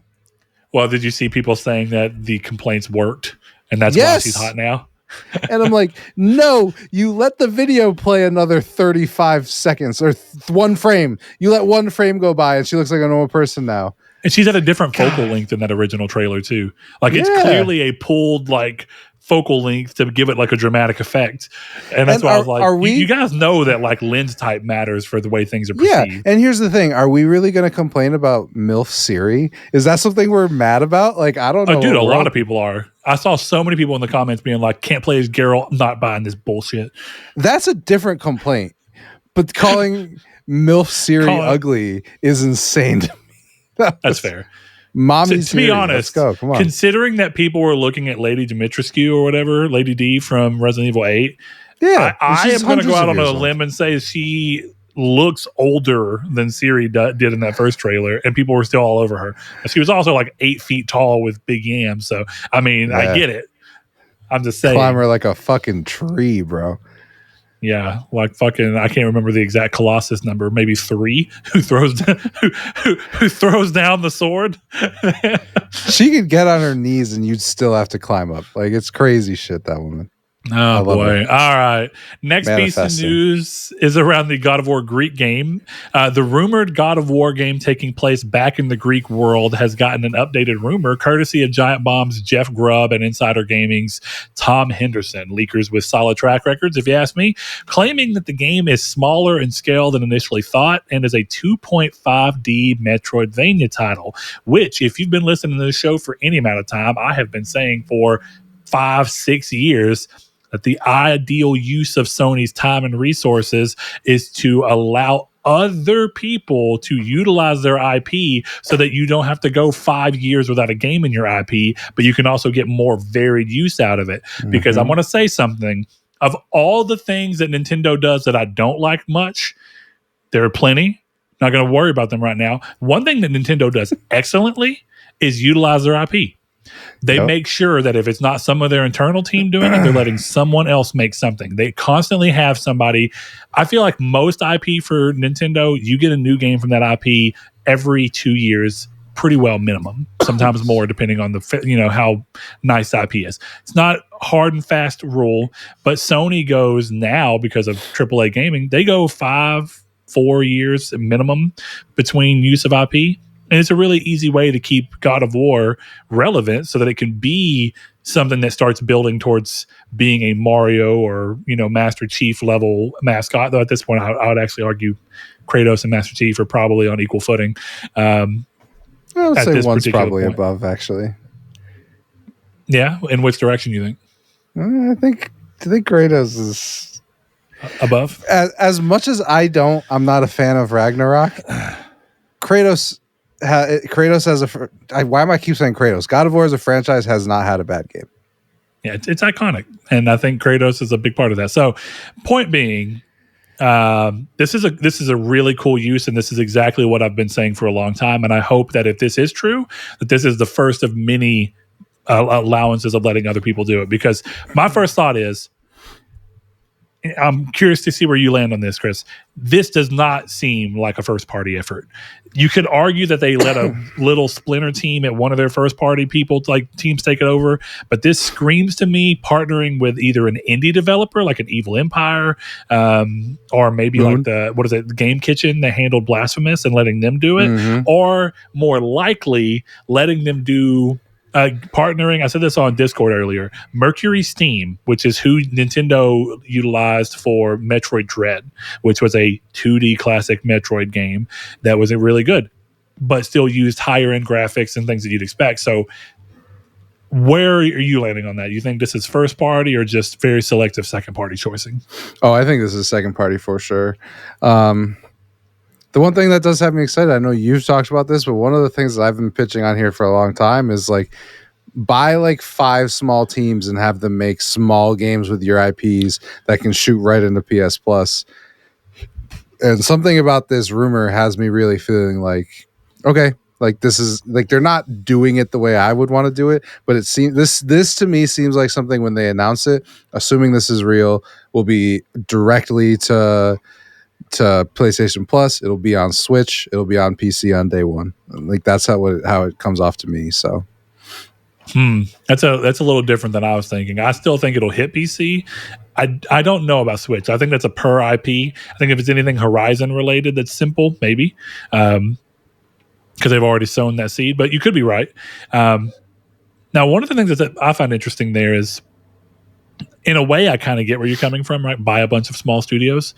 But I'm going to be honest, I think that it's more beneficial to Sony in the long run to not take on the risk of having to permanently take on a studio when you can just reach out to studios and go, listen, we're partnering with you to utilize our IP. We're licensing it out to you.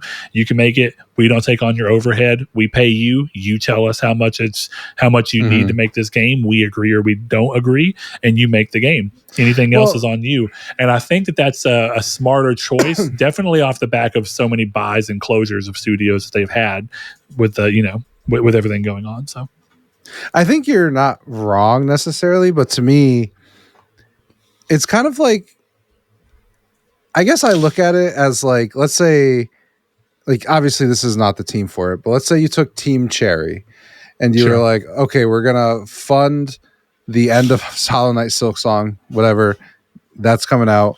But then once that's done, we're giving you full access to our category of IPs. Make your type of game with our IPs.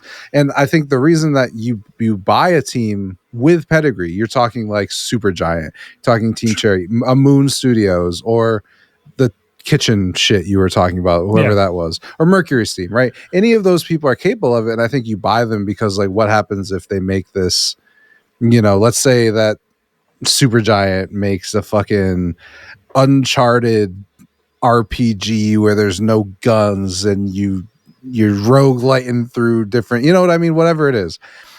And I think you run the risk of that game being so good that the deal that you sign for the next one is significantly bigger, or someone else is like, okay, you guys are great.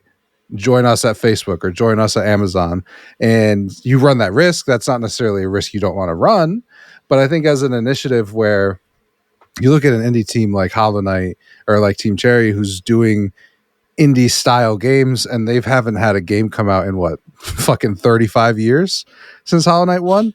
And I think, to me, what that says is the studios of these sizes are not these big albatross investments like a Bungie is, where you're paying 800 employees. I think a company like Sony can afford to spend, they definitely can afford it, 150 to 200 million on Supergiant, stick them on PlayStation, and they don't even have to use the stable of IPs. Like, you can make Hades 3, like, happily, you can make Hades 3 for us, and we'll put it on everything and all this kind of stuff. But I think having a stable of people who can put out a game in a year, 2 years, 3 years max, that goes right into PS Plus, I think that's a really compelling thing for the service. And I think, quite frankly, if people know we're getting these cool experiences in PS Plus day one, I'm willing to pay 20 extra bucks a year, 30 extra bucks a year, whatever it is. I think that it's just something you can put on the box of the PlayStation initiative of studios, right? The PS Plus initiative. That the PS Plus initiative goes into Game Pass, goes into PS Plus day one in a Game Pass way, because I do think that Game Pass, it's a different sell now because not all games are day one. But you could be a Sony and be like, we have a stable of studios who are building games for PS Plus. That's what they're for. And those are going into PS Plus day one. And guess what? Over here, you've got your Ghost of Tsushima Mark of the Ninja style game. And it's free on PS Plus. Get it day one. Guess what? Next year, Ghost of Yote, $70. Hit me. Look, and maybe you're right. But I guess what I'll say there is...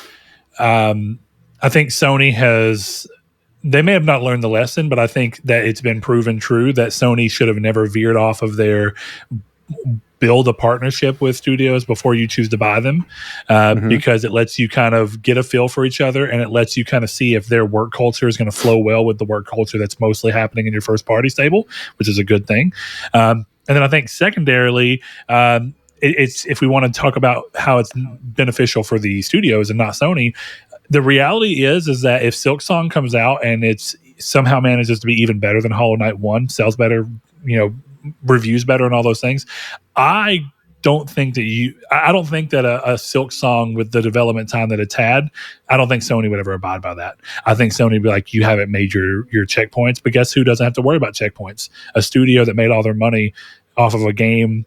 Yeah. And now they can just take as long as they want to make the game perfectly to what their specs are. And there is something to be said about that's better for the team, but it might be better for us as consumers, because we only get games that are as good as some of these games when you have somebody who's able to make that kind of choice. Like, a good example is Jonathan Blow talking about his next game coming up, and now he made enough money off of The Witness to just be able to take his time and not feel constrained.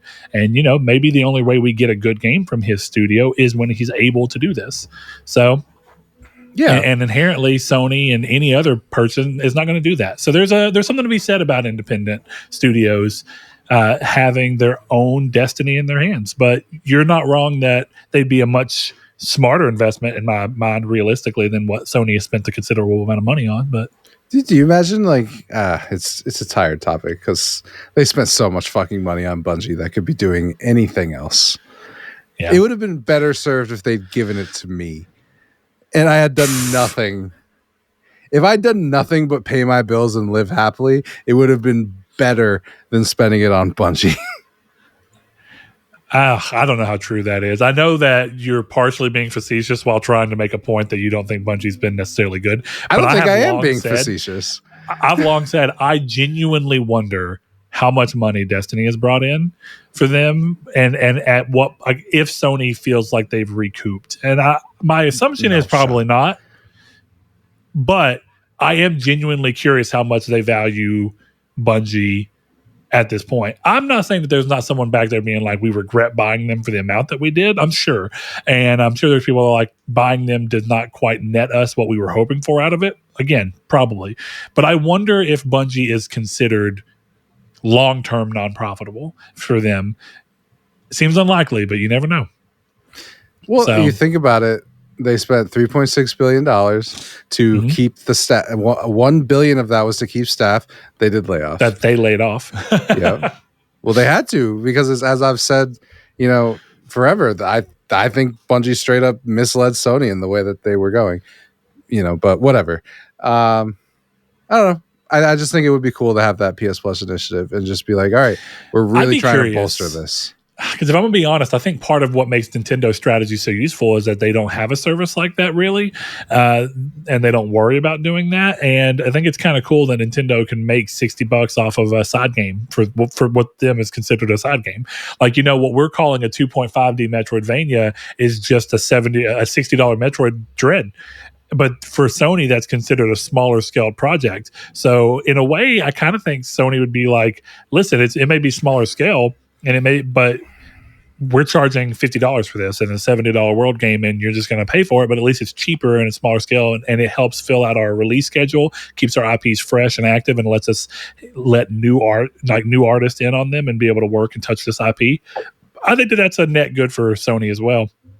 So it's an interesting place to be, and I think God of War makes the most sense because I think it's their longest lasting, hottest IP. I think Horizon got really hot really quick, and I think that they're waiting to see if Horizon's going to be able to hold on to that long term. And I'm not saying that they don't think it will, but God of War is a better starting point, and there's more history for them to explore. So I'll be curious to see what happens and if they keep doing this with other IP and which IP it is. Definitely, since we have People Can Fly seemingly working on a PlayStation IP.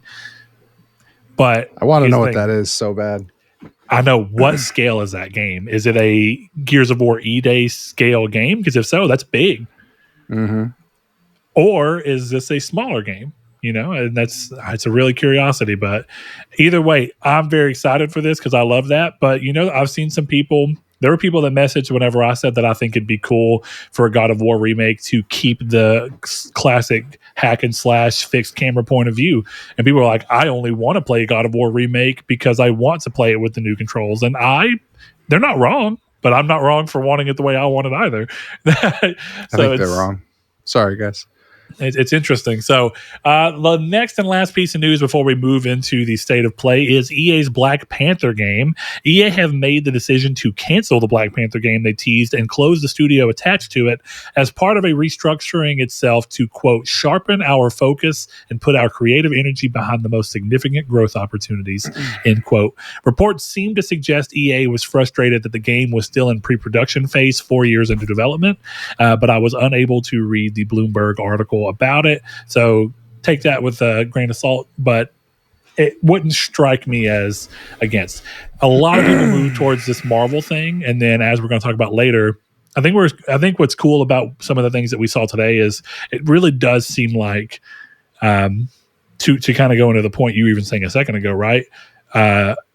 In a way, working with IP a lot of times is just somebody who has the drive and the ambition to want to work on an IP, taking it to whoever holds the IP rights and saying, hey, this is our idea. I mean, that's how Sly Cooper 4 got made, for better or worse, whether you like that game or not. That game happened because Sanzaru were like, we like Sly Cooper, we want to make one. Here's our pitch for one. And Sony being like, okay, we'll let you try it. From everything I can tell, I'm pretty sure the only reason Silent Hill 2 got remade is because Bloober went to Konami and were like, we want to remake Silent Hill 2. I'm not even kidding. And then I think that it only happened once Konami was kind of like, we're ready to bring ourselves back to gaming at large. So this sucks, but at the same time, I think there was a bit of a hero game boom that I think was going to be hard for everything to see it through to the finish line. And EA still does have their EA Motive Iron Man game in the works, at least right now. So, Chris, what are your thoughts here? I don't have many because the only thing I know about this is, political shit about the director of the game. And that means nothing to me. So we didn't see anything of this. And I don't care. I don't think this says anything about, the state of Marvel video games, which, like, let's be clear, there's not that many. And, so to me, this is just like a relatively redundant video game is not being made anymore. There's a Black Panther game from Skybound. Like, at least he's in it, at the very least. He's a predominant part of the game. That's a good way to word it. Isn't it called Captain America and Black Panther 1943? I thought it was called 1943, but you might be right. Hold on, let's find out. Something with Hydra and... Rise of Hydra? Yeah, Rise of Hydra. Oh, okay, so... Yeah. Either way, like, this just seems to me like, it's we live in an age of finding everything out, and this just seems like a project that, like, just would have been silently canceled and not talked about. But if they didn't shout from the rooftops every time they wanted to do something, exactly, or they didn't know that Jason Schreier was sniffing around LinkedIn, and they might as well announce the game because he's going to. So that's true. Yeah, I think. The only thing about this is that seeing someone who is ex-head staff at Monolith wanting to do something very similar to what they did with Shadow of Mordor's Nemesis system, as has been rumored, it would have been cool just because it sucks that we've not seen more games utilize that, and now Monolith are closed, so it's not like they're going to be able to do it. So we're just stuck in a world where a really cool game mechanic came out, got patented, and then the studio that it got patented for got closed. And I know WB owns the patent, but who the fuck's going to use it? Yeah, Ubisoft probably. And it's the thing is, I don't think WB has anybody left who would utilize that internally. So why did you even patent it at that point? It would have just been cooler to let anybody make a game that utilizes that type of system. If they, the perfect people to use it is like Rocksteady. Because the rumors are that they're making a Batman Beyond game now, apparently for PlayStation. So, like, imagine a Batman Beyond game with the Nemesis. That's a hard thing to say. The Nemesis system in it. Hey, it's the Bat. You broke my arm last time, Batman. Yeah, that'd actually be pretty neat. Of course, it'd be a lot different because Batman's probably not cutting people's arms off and bashing their skulls in, but he's 100% bashing their skulls in. One of my favorite things about the Nemesis system is just having an orc who you cut his head in half come back with like a sewn on head. It's just like fucking cool, dude. Or one that you burned and like half of his face is burned and stitched together because you've killed him 7 times and you keep killing him in different ways. That's my favorite. One of the cool things about the Nemesis system is someone coming back with either a strength against the thing you killed them with last time, making them harder to kill this time and forcing you to change up your thing, or actually being so afraid of dying for the same way that they're doubly weak to the way that you killed them. Yeah. It's a fun system. It's really cool. Weren't there some times where you'd start to fight them and then be like, no thanks? And run the fuck off? Yes, it would. That's awesome. What a system. Those games are so Shadow cool. of War. Shadow of War is really good gameplay wise, and it makes no fucking sense story wise. It's beautiful. And it plays, dude, it's like Shadow of Mordor on crack gameplay wise. It's so fucking tight. But it is really dumb story. And I don't even know why they bothered. But maybe I'll play that because I have the platinum in Mordor. I loved that game. Yeah, it's better game, worse story, which happens with a lot of sequels. To be honest, I actually think that's the problem with Forbidden West. Certainly one of them. I know people have a lot of thoughts, but that is my thing. Is Forbidden West is a worse overall game in my real opinion. Not saying anybody who likes it more is wrong, but it's a much better gameplay system in many ways. But the story is overwritten to hell, and it's just, I don't know. It's interesting to see. So, I don't have much more to say on that. So I think it's time for us to move on to the state of play, which, let me tell you, state of play was a big day today, man. Sick. It was sick. There was a lot. It was all right. We live in a world where a lot of people, okay, look, this is one of those things, right? These types of showcases vary so much depending on who you are and what you like. But I thought that they had a really good breadth of games to show. They had a great variety. And so I feel like there was something for everyone. Now, that doesn't necessarily mean that everybody walked away with 10 new games they wanted to play, but I would be hard pressed to imagine that there's not 1 to 2 games that everybody who watched this went away going, that looks pretty fucking cool. I want to play that. So what I want to do real quick, Chris, do you want to go through our predictions before we actually go through the showcase, or do you just kind of want to check them as we're doing it and mention them? No, I think we gotta give some kind of chronological order for the listeners. So we got to do the predictions, and then we go through it all. All right, cool. Well, do you want to start with your predictions, sir? Do you want to go one by one, or do you want me to just read them all? We'll do one by one. That'll be fine. So my first prediction, which it was Ghost of Yotei gameplay. That's my first prediction too. Yeah. And now I actually want to say, technically wrong. I was going to say, we were both wrong, actually. There was no gameplay shown in that trailer. I laughed so hard when it said gameplay showcase in July. I was like, of fucking course they would. Of course they would.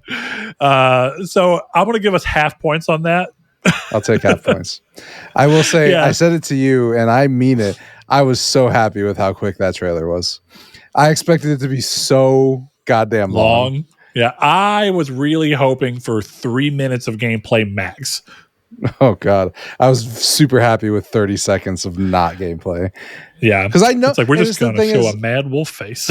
Yeah. It looks good. Like, I'm excited. I know what it is. I know what the game is. You're going to swing a sword. I get it. Yeah.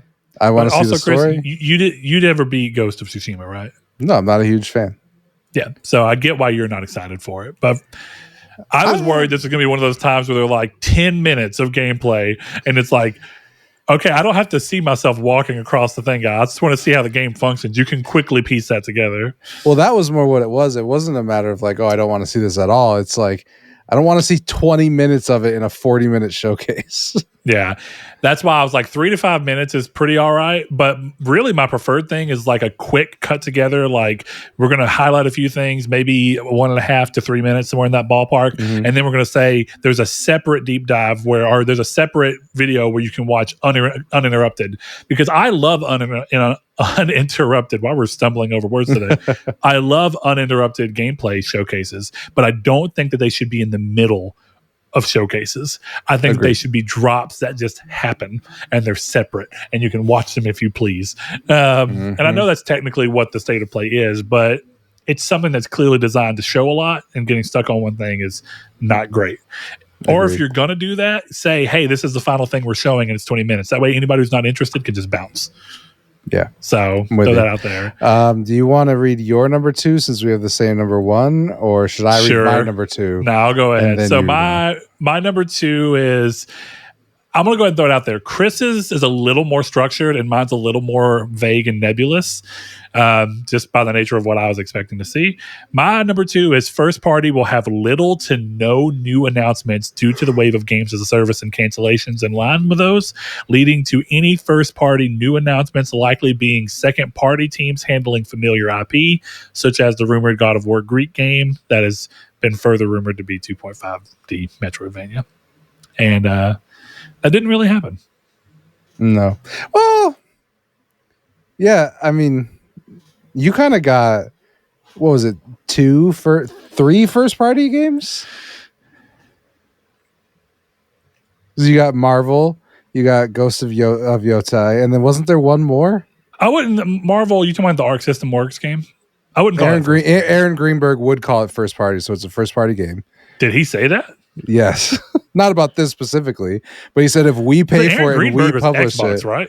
Yeah, but he said if we pay for it and we publish it, it's first party. I call it second party, and I think Sony has a long history of that. Like Ratchet and Clank is considered a second party game. The Order was a second party game. Now that they own Insomniac, it's different. But I'm just saying, fairly positive they said the same thing as Greenberg. Aaron, maybe they've changed their wording, but that was never their thing before. Second party was always them funding it, but they don't own the IP. Well, I think they do own whatever. We'll get to Marvel later. We'll get to Marvel. My number 2 was less wordy. It was God of War 2.5D game. I was wrong. So I'll give my number 3, and then do you want to give yours? And we'll go that way. Go ahead. All right, my number 3 was Naughty Dog talks about Intergalactic for longer than they should, considering they will show no new footage. Well, hey, thankfully that didn't happen. It's true. And I knew that wasn't going to happen, but my number 3, a PC port remaster of a first party or second party title will be announced, though we are running low on ones they can pull from. Maybe Demon Souls remake. Did not happen. Yeah, supposedly that got shelved along with GT7. One other game. Yeah. GT7. Interesting. So, all right, number 4. Bungie will talk about Destiny 2 content, no marathon. They will end with a tease for a new expansion to try and distract from the plagiarism scandal. Was that your number 4? That was my number 4, yeah. My number 4 is Bungie will highlight Destiny 2's new seasons in the wake of Marathon's seeming delay. That's great. That's incredible. Yeah. All right, my number 5. Little out of the box here. KOTOR remake will show up. Yeah, I knew that was grasping at straws, but it would have been really cool if it happened. Yeah, really. There was someone who was working on it who was like kind of teasing. So I was like, okay, I'm going to throw it on there and then fuck that guy. Number 5 for me is updates or new announcements from the Hero Project initiative. So China Hero, India Hero. Maybe Lost Soul a side gameplay since it was delayed as that's a China Hero Project game. Didn't happen. Did not happen. All right, number 6. All right. Number 6, Resident Evil 9. Incorrect. I had a few timed exclusive games from smaller partners, maybe Annapurna Interactive or similar partners, possibly PS Plus Premium Extra Day 1 titles. So do you get a point here? Because this has specific wording. And that's what I was about to say. I think part of what gets weird about this is I got specific enough in a vague concept to arguably weigh myself down. Because this reads like you were expecting those titles to be PS Plus Premium or Extra Day 1.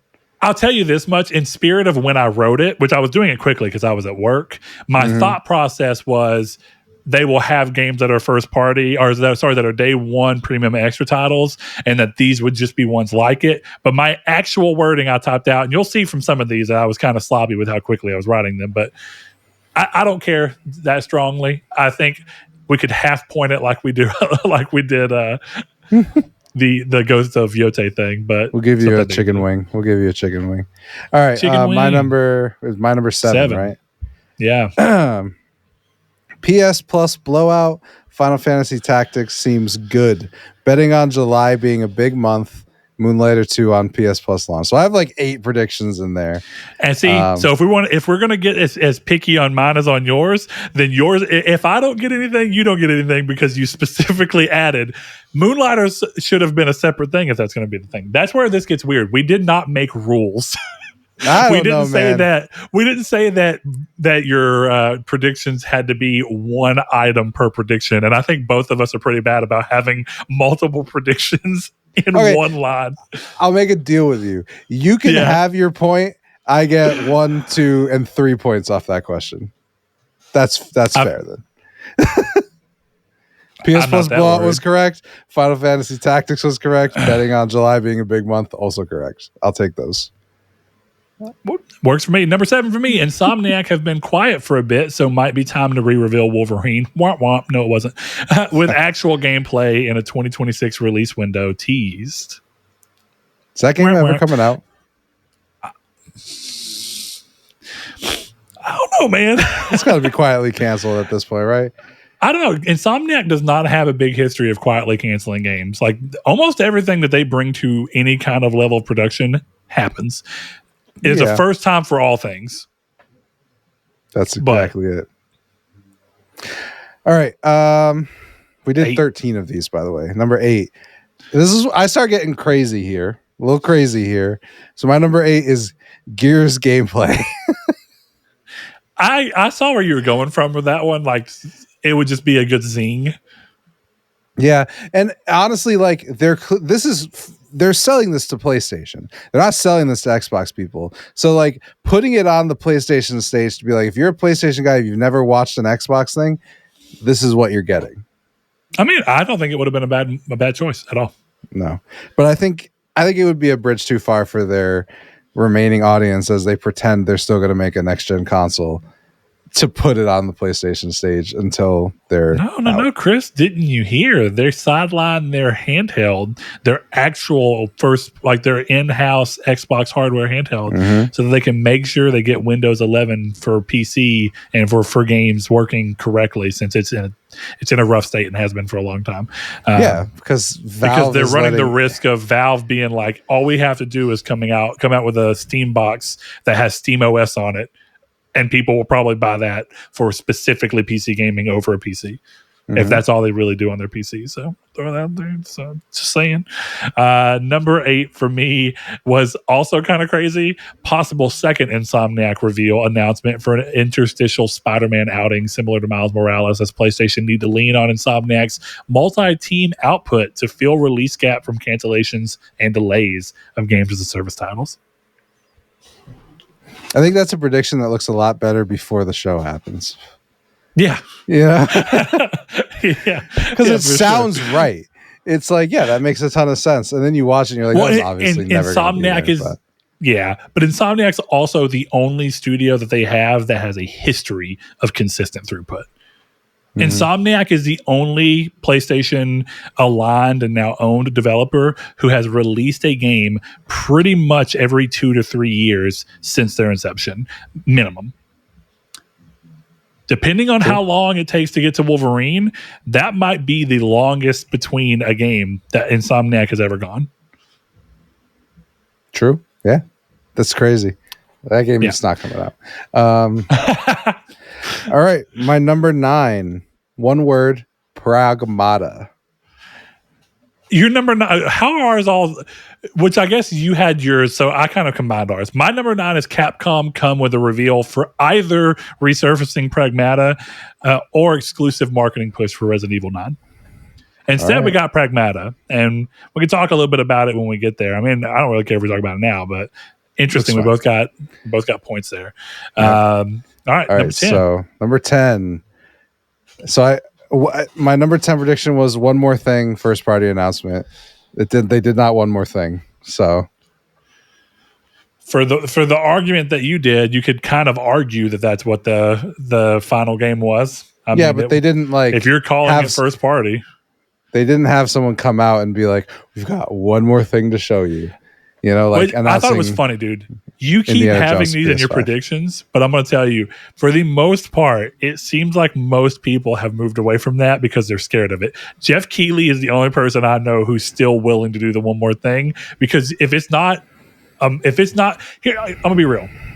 Indiana Jones coming to PS5 was not a huge one more thing moment. If I'm being dead honest, it's not. And I don't know. I disagree with you. It's a big moment because it's an Xbox game being announced for PlayStation. That already all happened. That we already had fucking Sea of Thieves and Pentiment and fucking Hi-Fi Rush. We already had Grounded. Fucking we had like 4 Xbox games. If that was the first time that we had ever seen an Xbox first party title move over, yes, it would have been a crazy one more thing moment. Yeah, but that was just I always knew that. It was the first time a game they said was staying exclusive was announced forever. That's the game that proved me right after all this time. It was not Pentiment, Sea of Thieves.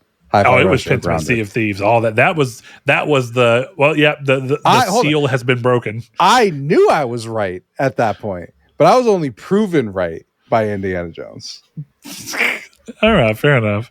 What's my number 10 was, or did you do number 10? Sorry, I don't want to jump in. Yeah, that was my number 10. Your number, yeah, one more thing.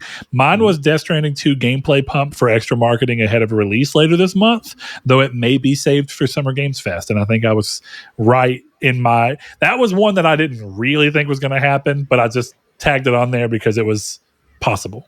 That was one you shouldn't have predicted because they announced a Death Stranding showcase on like the second, the third, like that just goes. So I've been too busy at work to follow that shit. I don't know. All right, number 11, Starfield PS5.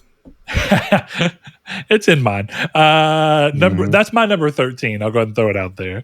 I said unlikely Starfield PS5 announcement, and I put unlikely because Oblivion Remastered coming. I think they're going to save Starfield for next year so that they have another game to fill their release schedule. I could be wrong, but I feel like Starfield. I think we're getting that at the Xbox showcase. That's when it's happening. They're going to announce the DLC and they're going to say the DLC and Starfield comes out on December 10th on PS5, and the DLC's out on Xbox. They could definitely do that, and all they're doing is making this one of the fattest release years they've ever seen. Mm-hmm. But I just think it makes more sense which that depends on who you are as a company. I think it makes more sense to spread the love over a few years because they run the risk of next year not having much to put out besides from Activision and then looking worse. Whereas if this is a Bethesda thing, and you can say this is a way for us to put money on Bethesda's books, outside of that, it's another drop in the bucket. Oblivion's still selling well. It's giving us a good year here. Instead of overblowing this year, we can just spread out next year and get all the Starfield PS5 sales we didn't get initially and have a big bump. But yeah, I just don't think it matters. Maybe you're right. I think at this point they're so nebulous. We're just going to give you all of it. Buy it when you can. It's there. It's already out on Xbox. So why do we care? That's true. Just because marketing push and whatnot. So let's see. Number 11 was for me gameplay from Marvel 1943. You were so close. I got gameplay from Marvel. Yeah, you got some of it, and it did include Captain America and I think Black Panther. I didn't see Black Panther in that trailer, but you might be right. He'll come. Don't come. Do not come. I'm gonna come. All right, my last two predictions were a little nuts. Although actually, arguably, my number 12 is correct. PlayStation puts something on another platform, PC and or Switch. A lot of that shit was announced for PC, so I feel like I take that, but what from PlayStation specifically? And that's where I think the wording is going to matter because Marvel PlayStation was it announced by PlayStation? Yeah, PC and PS5. Did we see is Neo 3 being published by PlayStation again, like Neo 1 and 2 were? I have no idea. Yeah, I didn't see. I mean, technically, it's Team Ninja, and I think Koei Tecmo. Yeah, I think right. Koei Tecmo handled publishing for Neo 1 and 2 in Japan, and then Sony did it everywhere else and helped fund the game. So you might have one there. I'm looking at it. Let's see. During today's State of Play, it was Koei Tecmo and Team Ninja, so I'm assuming it's being published by Koei Tecmo. So Sony may have backed away from it, but there still may be stipulations for it to be a console exclusive. Yeah, might still be exclusive, but coming to PS5. Yeah, cool. Yeah. All right, so my number 12, which I got a straight point for this, was gameplay for Silent Hill F. Yeah, and I almost put release date, but I think I'm close enough. I got my point by being. Either way, I would have gotten the same point. So, Silent Hill F looks cool. I was going to throw that out there. It looks really neat. Does look. So, yeah. I'll tell you what. It looks cool, and I am not excited by when it's coming out. Ooh, I went from interested to no, thank you. No, it's way too close. I do not. Too close to what? To today. Well, what does that have to do with your interest in the game? Like, I'm trying to follow your logic here. I'm sure the logic makes sense to you. I just want to understand it. I didn't know this. Pragmata is no longer an exclusive. I did not see that. But then again, did they ever say it was exclusive? I'm fairly sure they said it in the first trailer. I thought. I could be completely wrong, but I could have sworn it was an exclusive. Who knows? We can find out, but for the time being. My last prediction was, and I quote, "Fuck it, quadruple point shot. Halo Infinite out now." I mean, dude, that would actually been a pretty interesting hit. But this goes back to my thought process, and I know we're just different. My thought process is that they're already doing Gears. Let Gears have its moment. Halo can be next year. And it could be Halo for a 3-month period, Starfield for a 3-month period. And you could just keep having your cake and eat it too. And every quarter for every year, you have a game that's seeing huge sales from an audience that's never been able to have it. I don't really understand why you feel that way, because they've proven that that's not how they're doing it multiple times. Hi-Fi Rush, Sea of Thieves, because Grounded, Pentiment, all within like 2 months. Claire Obscure, Claire Obscure, Oblivion, right on top of each other. Indiana Jones, Claire Obscure is not theirs, but they were behind it and backed it. Indiana Jones, Forza, they're behind Game Pass, same week, yeah. Same week those things are coming out. But again, my point is, and then look at when Gears is coming, right? They're doing pockets of games for quarters. I'm not saying one game per quarter, but I'm saying pockets of games, and games that are going to have bigger sales tails than other ones, right? Oblivion, they knew was going to, every reason to believe would be a big sales tail. You have it happen. Indiana Jones, I think they had every feeling in the world that game was going to be smaller. And I think Indiana Jones did not do incredibly well, but it probably at least was hopefully profitable. And Forza was a big one, but they all also go different genres. I just think that if you look at what's going on, I don't think that they'd release Gears and Halo at the same time, personally, on PlayStation. I think that they would spread that out because it's covering enough of a similar market that they're like, why taint those waters? Now, I don't know what other games they have left, but let's say that they put out Halo in the first quarter of next year. My thought process would be that they would put out like some Halo game, maybe even Master Chief Collection, something Fable related if they wanted to try and move Fable over to PlayStation ahead of the Fable game that's coming. And then one other IP that they have that I don't, there's not that much exclusive IP from them that I can imagine would move over. Project Gotham Racing.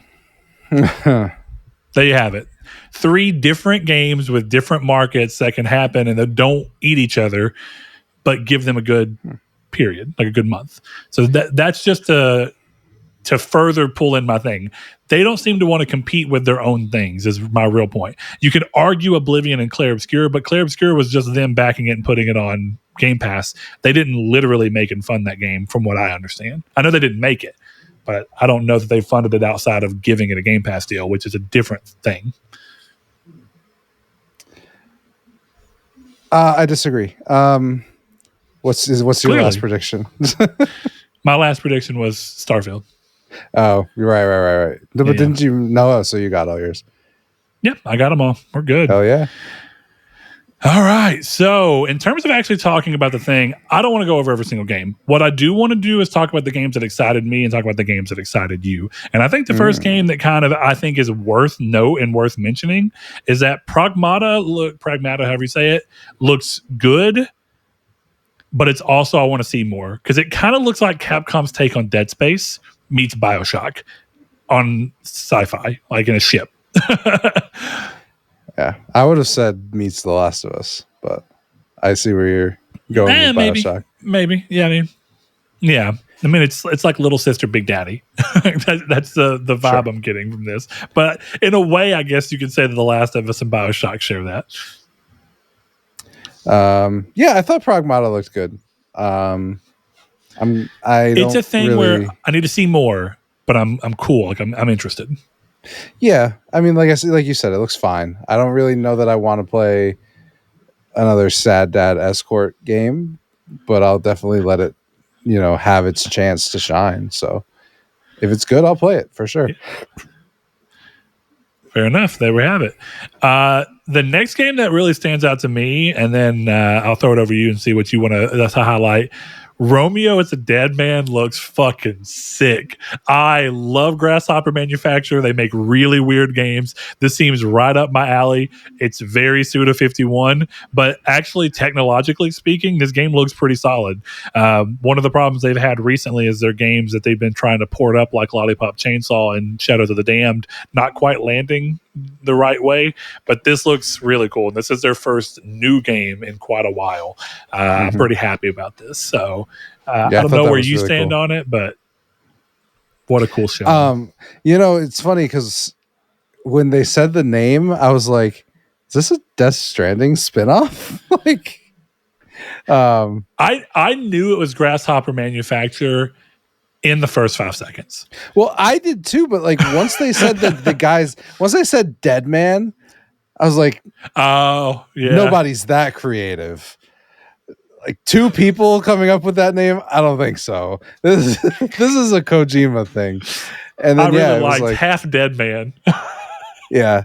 Well, I loved the trailer because I was watching it, and I don't know if you know the game, but I thought it was Pizza Tower.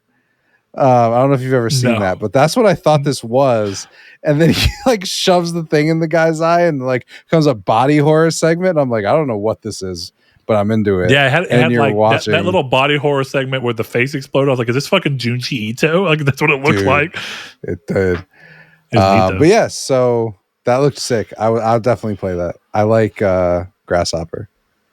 I also like how ballsy they were, because just given the way that the games industry is now, being like releasing in 2026.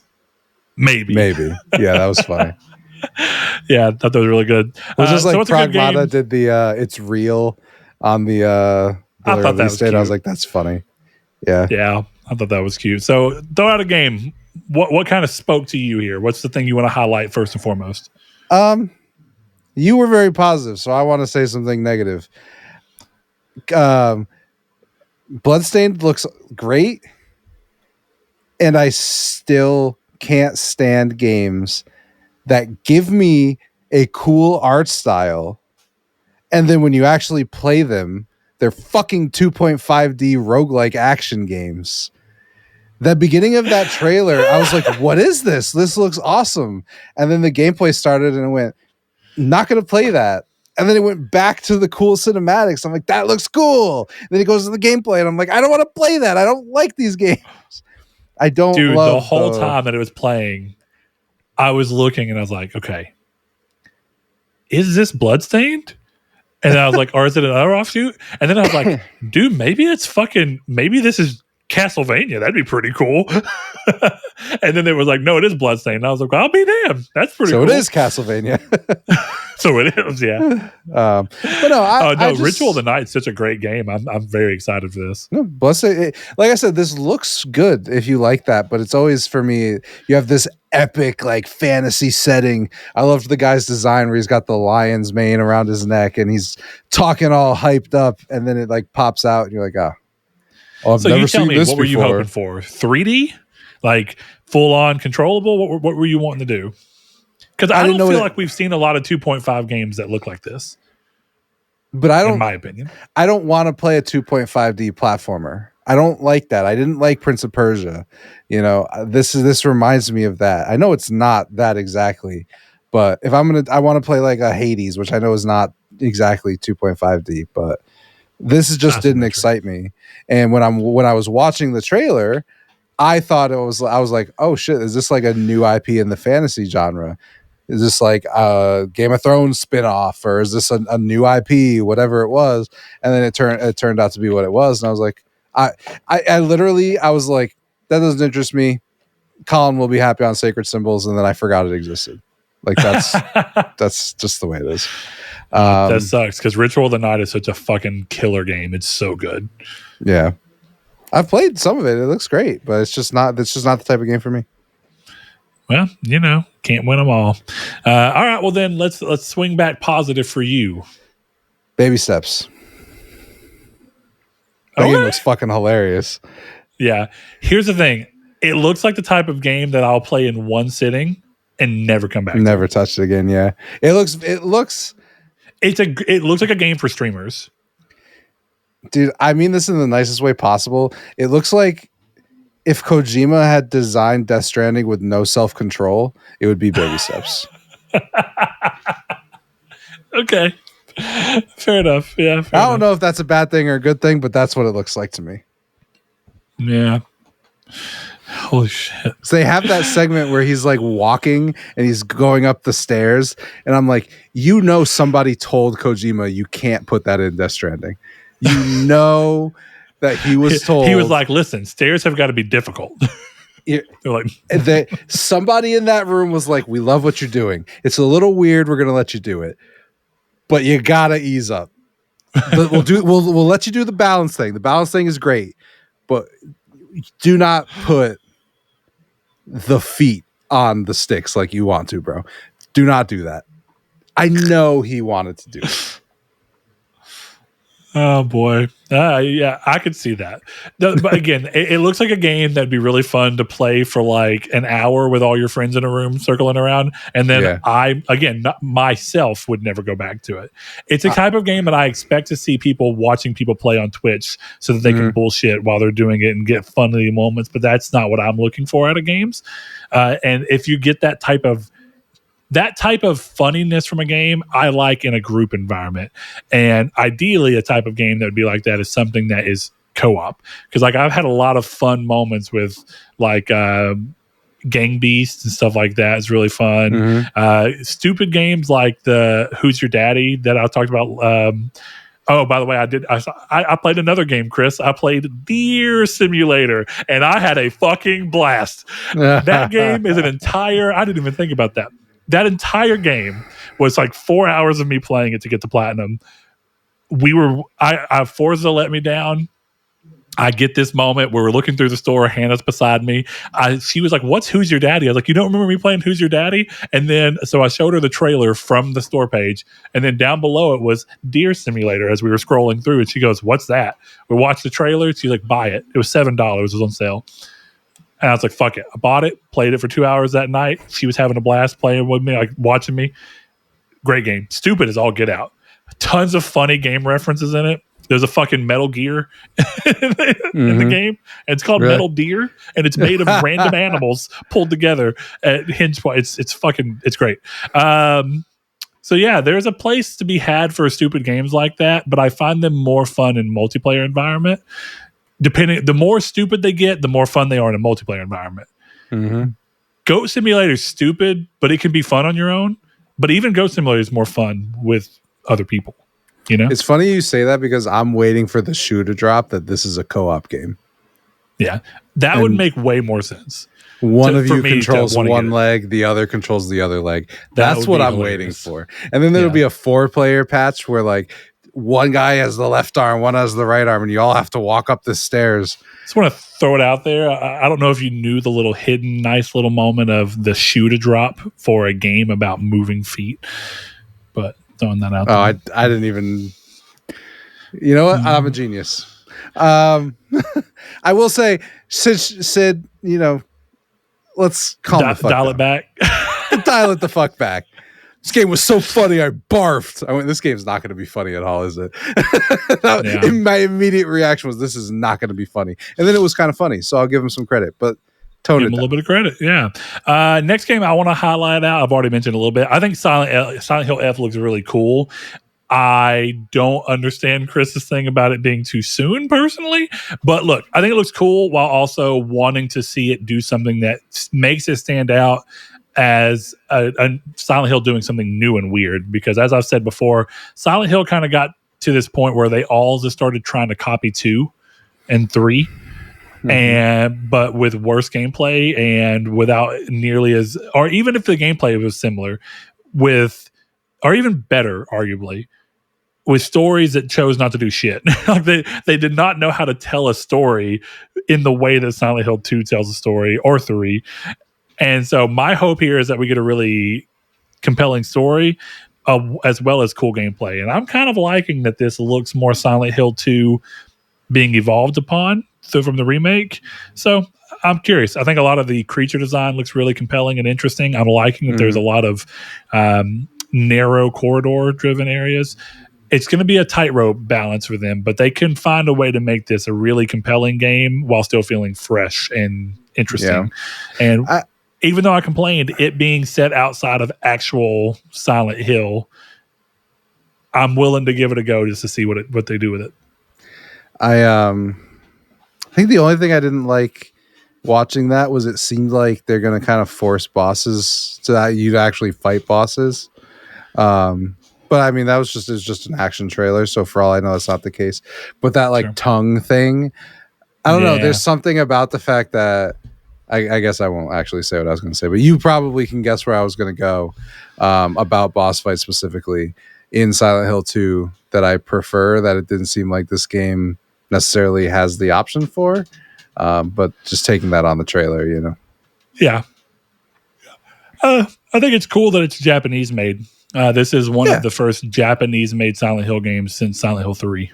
Again, my only issue with the release date is that this is all they've really shown of it. It doesn't feel like they've shown a ton. And it feels kind of rushed to me. I know it's probably not, but the problem is like I don't trust Konami really yet. You know, they put out a bunch of shit and then they do great with Bloober Team does great with Silent Hill 2, and then now I'm expected to believe that a Silent Hill that's barely been talked about from a team I've never heard of, from a publisher who shit the bed for the last 20 years of my life. Let me say I'm a little paranoid about if you really 3-month release date. I feel like they've shown almost as much as they showed for Silent Hill 2 Remake. But the difference there is Silent Hill 2 Remake is a more known quantity. Yeah, but I was also super wary of that till I played it. Yeah, so I'm hoping that this... Hey, here's the thing. I'm buying this game. I'm hoping that your ease of entry into it will make you try and play it anyway and be like, I'm going to play it. Actually great. I'm going to play it regardless. I fucking love Silent Hill 2. Again, hoping it's great, but yeah. You know, Silent Hill 2 is fantastic. I was actually considering playing Silent Hill 2 again this week. I might still do it, so... Awesome. As you need Great to. Game. As you need to. All right, let's see. What's next on your side? I got to pull the list back up because I don't know that there's a ton left that I was super interested in. I was happy for you to see Digimon. I thought that was cool. Digimon looked cool, but man, I fall out of those games so easy. But I was like, oh, neat, Digimon. Like, really, as soon as it started, I was like, well, that's clearly Digimon. Yeah. I guess let's talk about 007. Okay, I'm glad you brought this up because I'm going to say this game is kind of, I don't know where to land on it because I don't have as much baked in IO Interactive love as I think a lot of people do. And a lot of that goodwill is built upon Hitman 1, 2, and 3 from the last decade. Mm-hmm. Games I did not play a ton of. So I think it's reasonable that I'm a little more iffy. And I'm also not a huge 007 fan. So I'm just kind of landing this spot of, I don't know how I feel about it, but I'm willing to play it. Mm-hmm. So I was curious to where you landed because it's from Hitman people and you love Hitman at the last couple. Hitman. So my biggest problem with it, and I don't think we saw any gameplay in it. This does not look like what I want from a game from IO Interactive doing James Bond. What I get the sense that this game is something closer to Indiana Jones, which is a story that a third-person action game with shooting elements where you play James Bond.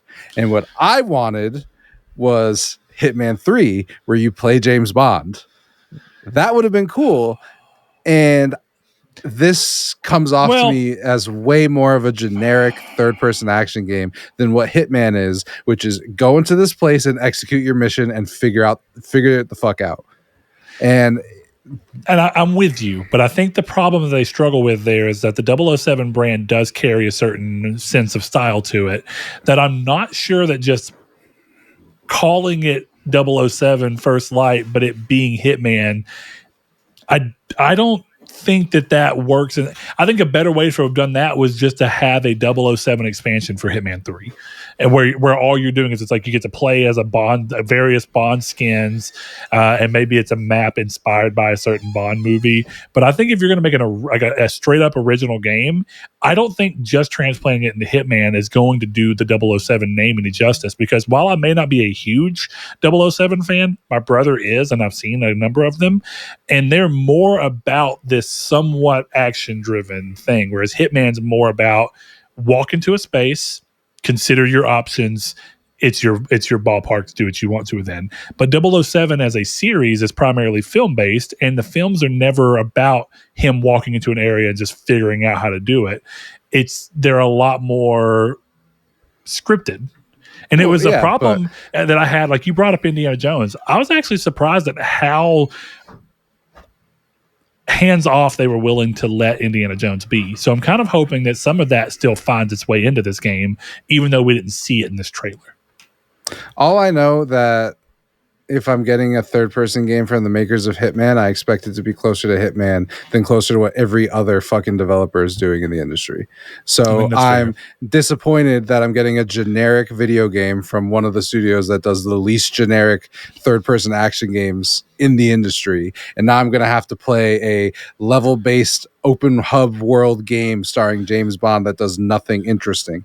And that's just, I hope I'm wrong, but like, everything you're saying is correct, and it's stupid to give it to IOI if you're not going to let them do what they do, which is make Hitman games. And I don't understand how you can't adapt a spy video game into Hitman. It's the same fucking thing. You're infiltrating places and committing a mission and trying not to be seen. But Bond's also a ladies' man, and like, that's the thing. Is like, there's all these aspects of the character that one of the things about Agent 47 that's really interesting is that his whole character is that he's kind of been blank slated. Like, that's like a big part of the games, right? That he's meant to not have a ton of personality, but Bond is meant to exude personality. He doesn't have outward personality, but he certainly has personality. But that's kind of what I mean, though, is that the way that those games handle storytelling, like, even think about the film adaptations they've done. And I've played a lot less of Hitman 1, 2, and 3, but I played Hitman Blood Money, Hitman starts with an A. Why can't I think of what that was called? Absolution. Absolution, thank you. So I've played a number of the Hitman games, and I think they're all really good. But a lot of the stories are supposed to be about how this guy is kind of cold and calculated. And that's not quite in line with what Bond, who's this kind of, outwardly bravado kind of ladies' man dude. And I was thinking that maybe it's a little more difficult than I think that you're thinking to pull them together. But I still think that there's probably a world where they can make the best of Hitman work with the best of 007 from an IP standpoint to give you a game that's kind of a hybrid of the two. I think that'd be really neat. So the thing is, there are these things that you can put in your video games called cutscenes that can do all that for you. Yeah. Hitman has cutscenes. There's a story, a good story in the Hitman games. So all of the stuff you're saying, fucking cool. Put it in the fucking cutscene. I think I don't need to go to a bartender. I want to follow you. I want to follow you. I think that you should, though. I think that that's how you do it. To make it to where you're still Bond, but in the playground level design of a Hitman game, you do change it to where instead of sneaking around and finding things, maybe part of what you do as Bond is you pull in some like light RPG elements where you can use his lady's charm. You can use all these various things that's more Bondish, and you can have him walk up to a bartender and find a way to get some extra information or something out of her to get what he needs. Or you can, that would be a fun way to kind of try to merge the two together while still letting the cutscenes carry the bulk of giving you that sense of I'm James Bond. That's the thing. All of that is in Hitman. Oh, I'm not saying it's not. I haven't played enough Hitman to argue strongly. It's one of these things where like I don't inherit. Like, the thing is like I'm. Can you? I'm gonna back up. Can you talk to people in Hitman? Because I played like 3 levels of Hitman 3, and I never talked to a single person. It's not like there's dialogue trees, but like if you're trying to get, you can try and get information in certain ways, and like you can go up to the bar and he'll like order a drink. I'm not saying that you're going to have these like full on conversations with people, but he'll speak and have conversations. And I think you can adapt that pretty easy to James Bond, where you just walk up to the bar and it's like, how are you going to go about this? And it's suave, aggressive, whatever. Yeah. You can have those things. Heavy rain. The thing is, I'm not saying that they can't change anything, and that I don't know what this game plays like, but I'm saying from the trailer, that's a problem for the trailer. But thankfully, we're going to see more in a day or two. It seems like from the trailer that I watched, it made me feel like I was going to get a very generic third-person action game, which is probably cool and probably better for everybody else. But I think that you can take this and be much more interesting than what that trailer showed me. That trailer showed me that I'm getting Uncharted 4, not Hitman. And that's what I'm trying to say is like, I'm sure this game will be great, and I'm sure everything it's going to do is probably going to be pretty good. But that doesn't make it unique, where I think when I first heard about this, I expected something a little more outside the box coming from these guys.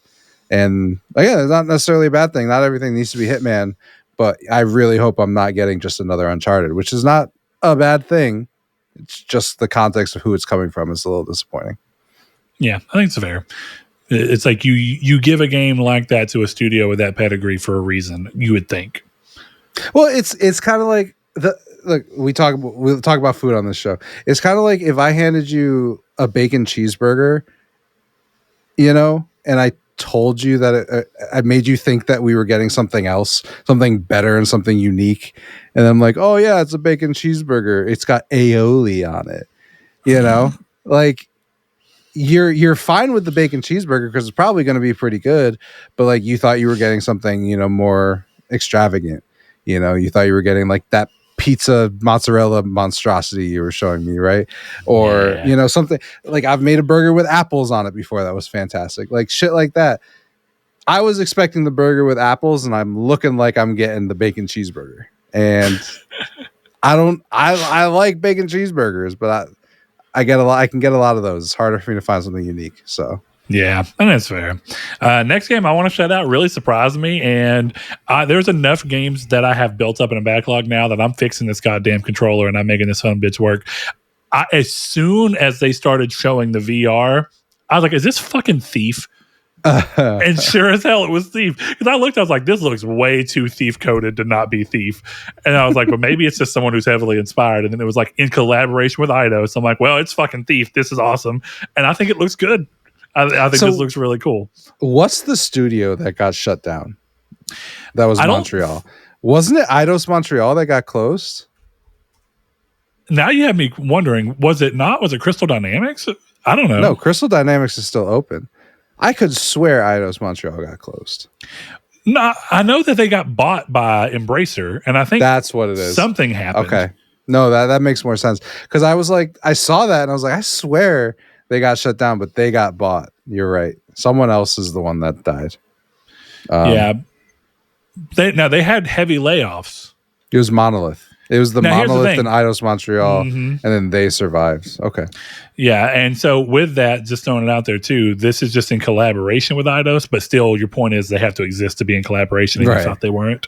Yeah. So yeah, this is still being handled by someone else, but this looks really good. Again, if you like VR. And this looks like all the best parts of something like a Half-Life Alyx, or the best parts of am surprised as anyone from, if you remember how I was talking before this thing came out, but Horizon Call the Mountain is a pinnacle VR game in my opinion. As crazy, I would have never thought, but I'm not saying it's as good as Half-Life Alyx, but I cannot believe that Sony legit put out a fantastic VR game as a launch title. Good for them. This looks really cool. So between Metro Awakening, which I really, really wanted to play and I've heard good things about, and this, I think at this point, if they can find a way to convince Oculus to bring over fucking Batman Arkham VR, I'm in for a sweet spot. I like VR. This shit's fun. You just got to have the right games, and there's a big backlog. The Alien game for VR looked really good, and it reviewed pretty well. So yeah, there's plenty of reasons to go through one, and Chris is muted and trying to talk again. Chris is stepped away from the microphone for a moment. Chris is protecting his peace.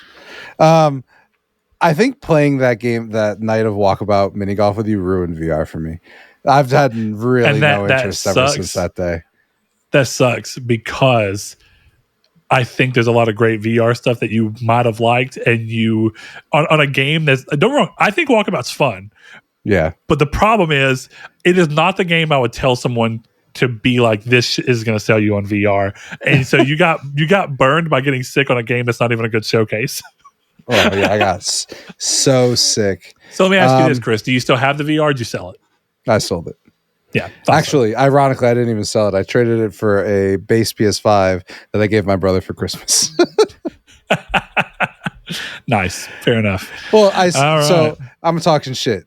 I sold it to him. I was like, give me $300. He was like, I don't have it right now. I'm like, all right, give it to me at any point. And like 2 months later, I was like, I'm never getting this money. Like, that's your Christmas present. I'm not getting anything else. Yeah, just keep it. Fair enough. Yeah. No, I mean, that's the thing. I guess the upside of that is that if a VR game ever comes out and you just want to borrow it from him, you can technically do that. Yeah. But I think it's really unfortunate that you didn't get to a couple of the games that I think were really good showcases for it.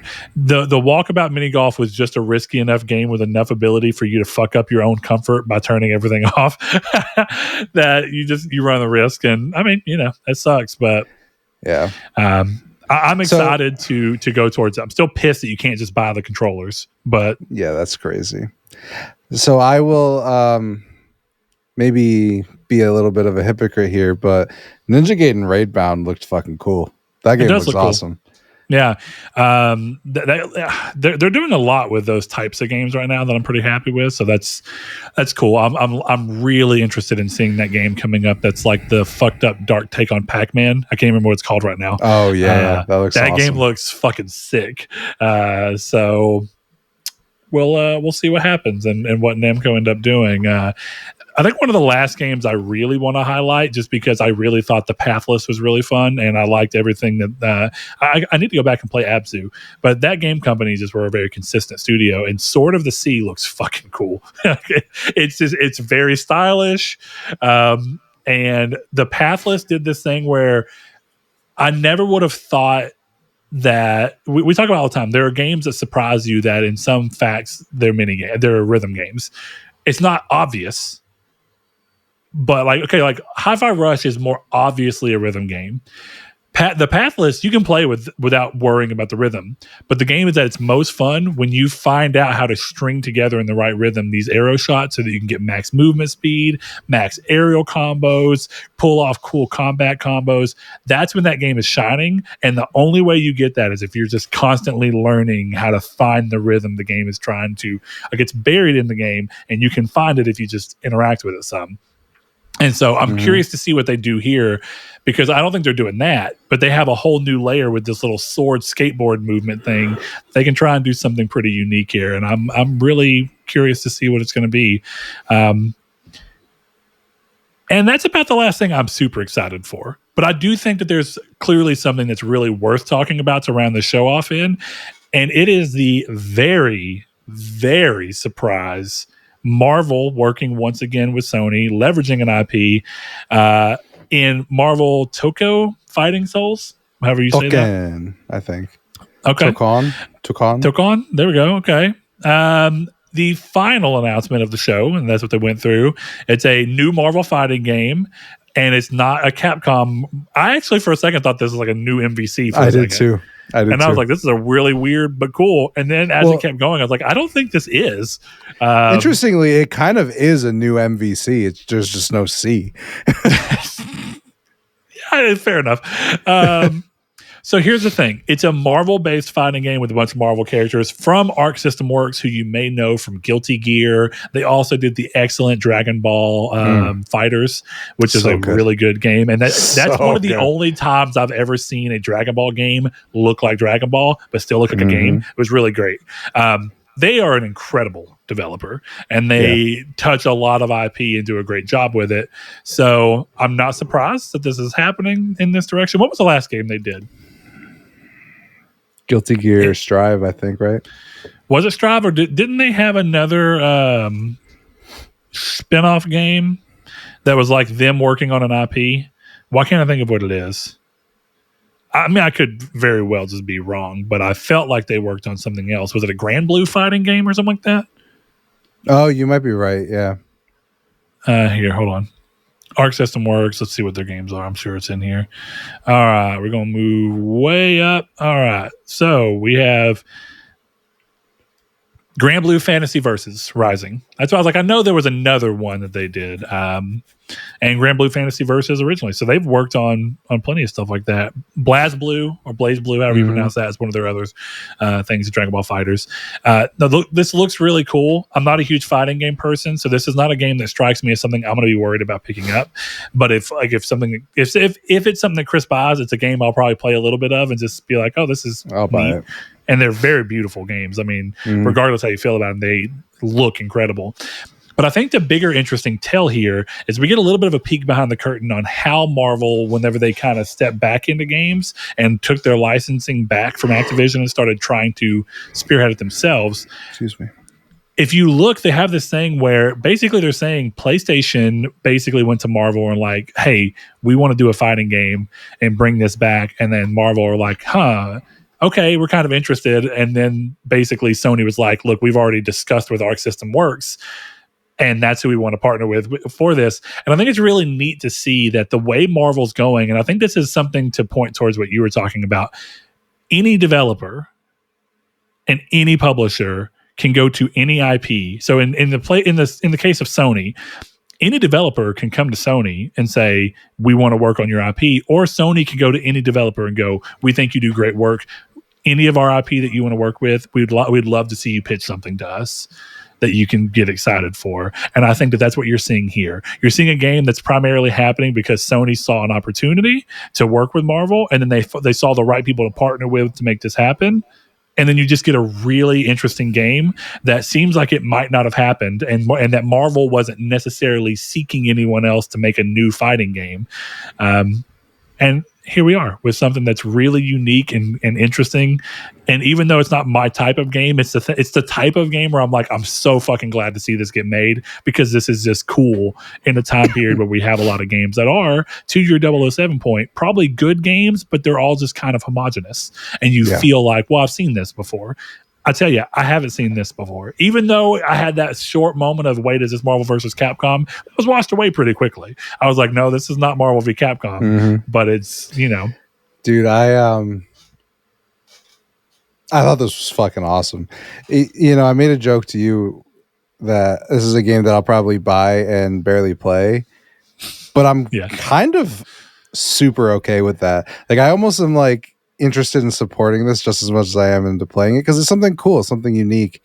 And I do really love fighting games. I think I have like 50, 60 hours in fighters.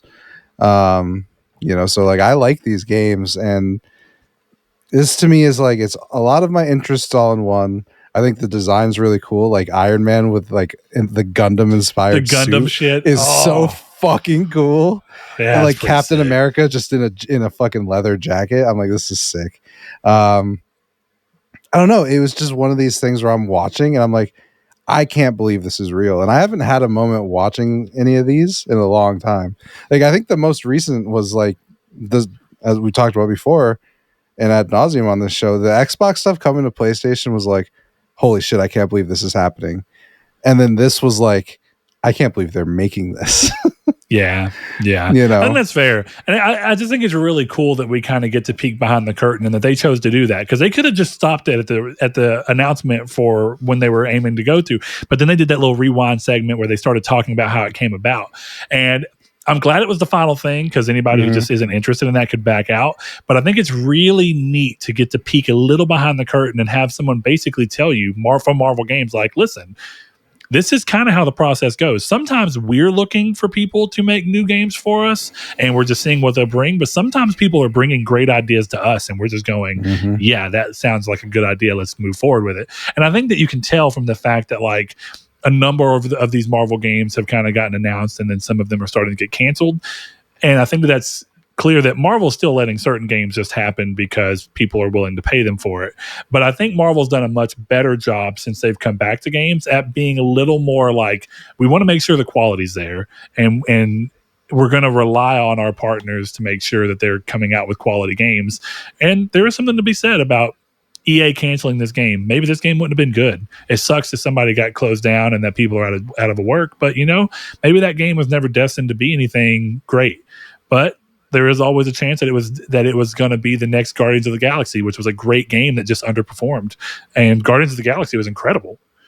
Mm-hmm. Great so game. I mean, Love it. Do what you want to with it. It's cool to see Marvel take chances. It's cool to see people approach people with IP and go, listen, we just think your IP is cool. And I guess what I'm hoping is kind of happening behind the scenes is that there's a mixture of Sony doing the same thing with their IP. There's a mixture of people coming to Sony saying, I want to work on your IP, and Sony being willing to hear real pitches out.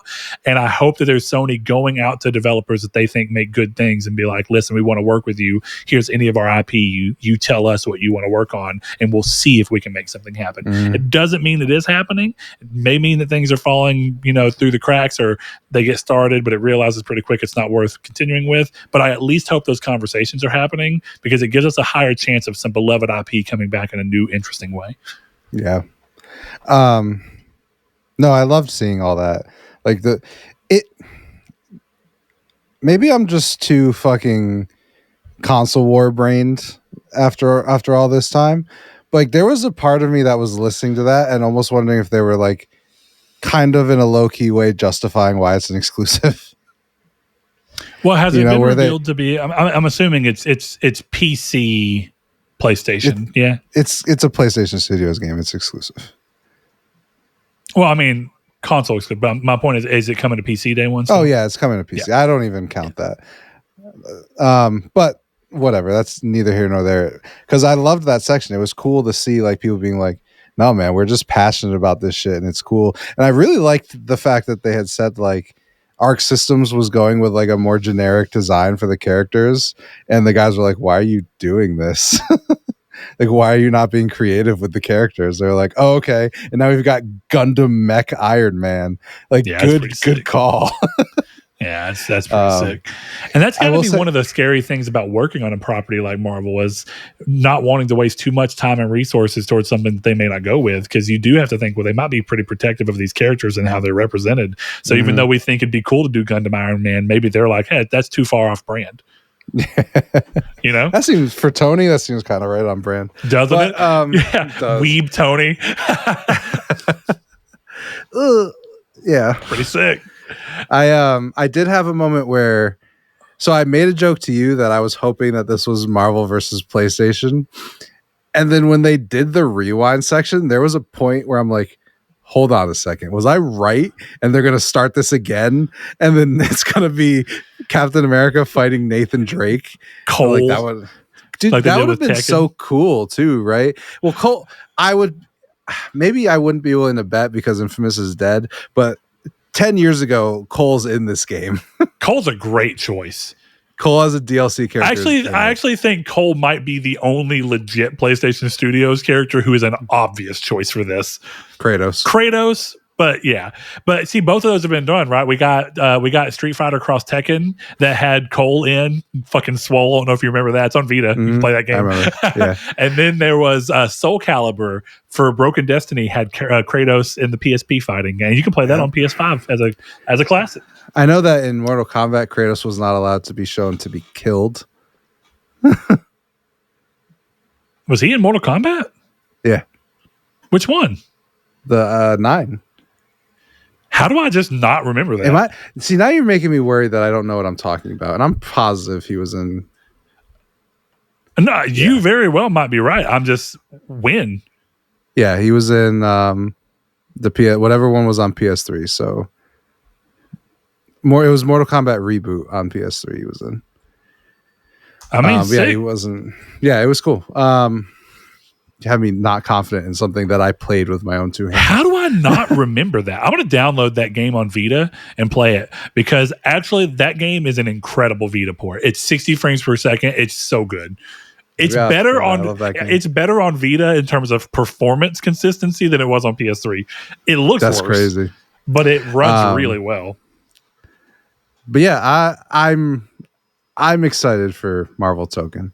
I don't know how much I'll play, but this is either one that I'm going to spend a lot of time with, or it's going to be like, oh, I've got this and I've played it and it's fun. And that's about it. Little final shout out. I had such a first of all, I already have played games like this in my past and really enjoyed them and went a long time without them. I had so much fun with Curse to Golf that I'm going to fucking play the new Hot Shots Golf. Well, everybody's golf Hot Shots. I'm going to play it day one just to fucking see if I can get lost in it, because it looks solid. But it's not something I can look at and go, oh, I clearly reference all these mechanics, because the last time I played a 3D golf game at all was not even Hot Shots Golf on anything. It was a PS2 golf game, but I cannot Swingaway Golf is what it's called. Same basic style anime golf, So, but I want to try this out. It's weird that this is not Clap Hands, the original developer for all the other ones. I think this is Bandai Namco, if I remember correctly. But here we are. Yeah. I get a point. I get a point for everybody who's golf. Technically, it's a second party game. All right. Well. The only one I have anything to say with, and I don't want to talk about it very much. I was really put off watching Sea of Remnants. Because I'm like, this is just straight up Sea of Thieves with puppets. Well, it's really weird because combat-wise, it does not look like that. No. It looks like it's doing like this weird, not turn-based, but not turn-based. Yeah. I don't really know how to say it. But I kind of groaned and rolled my eyes because I was just like, how many fucking pirate ship combat games do you need? That was kind of my thing. Of the games that were shown that were a little more weird like that, I thought Tides of Tomorrow looks more interesting than that looks that it's interesting because I was watching that and I thought that was the Team LFG game. Oh, that would have been interesting. That's what I thought it was when I was watching them. Like, the idea of it being about building a story in multiplayer. I've heard that before, though, and I don't think that that's ever actually been brought to light in the way that I really want it to. Outside of games that are just meant to be co-op, but you can play them over the internet. But if this is something where the actions of other people kind of help to build something up, there's a chance for this to be really cool. It's not something that's immediately on my radar, but I will look at it here and there just out of curiosity because it's a novel idea if they can land it correctly. Mm-hmm. Absolutely. Yeah. So I don't have too much more to say. How would you personally rate the entire state of play, knowing that this is in many ways Sony's E3? That's kind of what's going on here. I think in comparison to how E3 used to go, this feels weak. But I think as a full showing of like a pretty long-winded thing, I don't think it was bad. I actually think it was pretty good. I think if this was a showcase, it would have been pretty mediocre, but it's one of the best state of plays I've seen in a while. So, until we all decide to collectively give up on showcases, I think this was a pretty good state of play for what my expectations for those are. But I think if this had been called a PlayStation Showcase, I would have been pretty disappointed. I don't think you'll ever see PlayStation Showcase wording again until possibly PS6. I was going to say that's when you're going to see it again. But so I'll say from a state of play name and pacing against all the other ones, I feel like this is up there among the best because even the things I wasn't super interested in, they never outstayed their welcome. Yeah. Mm-hmm. So I was pretty happy with it. Yeah. And I mean, I liked Neo. Neo 3 is cool. I'm not worried about getting that day one. I'm not worried about getting it all. I never even played Neo 2, but I think it looks like a solid game. So, and Metal Gear Solid looks good, but that's a known quantity. I don't know. I guess I have less to say about Metal Gear Solid 3, even though it does look fine. I'm going to play that. I knew I was going to play it. I don't. Same. Really so it didn't really change anything for me. Yeah. It's like, it still looks fantastic. Okay. All right. So now we got to turn the question to everybody out there. If you're in the Discord, which you can join by clicking the link in the description, hop in. What was the game that excited you the most? We had a lot of people on the Discord already throwing their answers out, what they thought looked cool, what didn't land for them.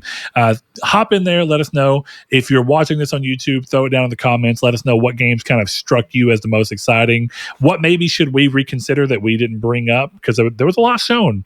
And of course, some of it's just maybe we need a new, different perspective on. Or you can find us on Twitter at Triangle SQRD, or you can go yell at Chris if you want to say something about one of his takes or tell him, hey, Chris, play this. Hey, Chris, don't sell your VR. You can find him at ChrisFigs_, correct? Nailed it. Look at that. It's almost like I've done that before. Chris, thank you for joining me. Is there anything else you want to kind of wrap up here, or you think we're ready to go? No, I'm good, man. I'm chilling. We got one question, actually. I'm so glad I stopped to think about it. I think this is an interesting question, and it comes from one of our patrons, Mr. Jehudi. And I think there's no better time to have asked this than right now. He says, if you were able to buy a Nintendo, PlayStation, or Xbox, assuming you only get to buy one, which company would you go for strictly from a budget/revenue perspective? And do you think you could recoup the money you spent in a timely manner?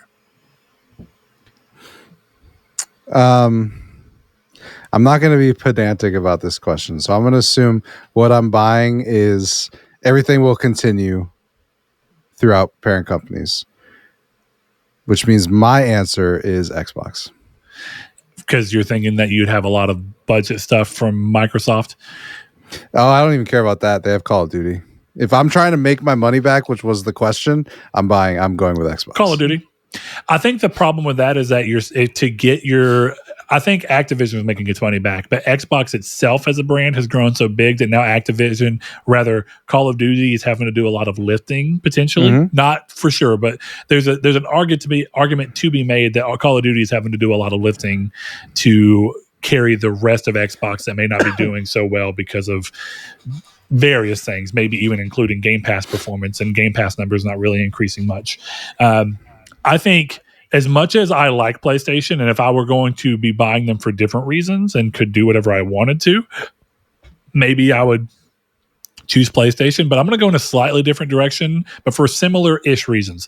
I'm going to go Nintendo, because the reality is that as much as I don't agree with what Nintendo's doing, nor do I see the value of it, because I'm just not that big of a Nintendo fan, I think their business practices, not cutting cheap on anything, making sure that they still make money on their hardware, having every game they make, even if they only spent $3 million to make it, be $70 or $60 during the Switch generation, and ideally probably $70 this generation. I feel like their business practices give you a really clean way to make sure that the money you're investing is going into something that's stable first and foremost, and can clearly and cleanly make your money back pretty quickly. Mm-hmm. So yeah, I think, and I could see Xbox, but the problem is, like, if you're buying Xbox, I would assume that what you're doing is you're buying Xbox from Microsoft, and that's where so if I'm looking at it that way, I'm thinking suddenly if you own Xbox and have all their IPs and all the games and all the studios that are owned under them, Bethesda, Activision, all those things, you have a really solid, great group of studios. But you also do not have the cushion of Microsoft anymore. Yeah. How easy is it actually to make enough money to sustain yourself and make your money back? Well, which is really the thing, in a timely manner. If you frame the question that way, I'm taking PlayStation every time.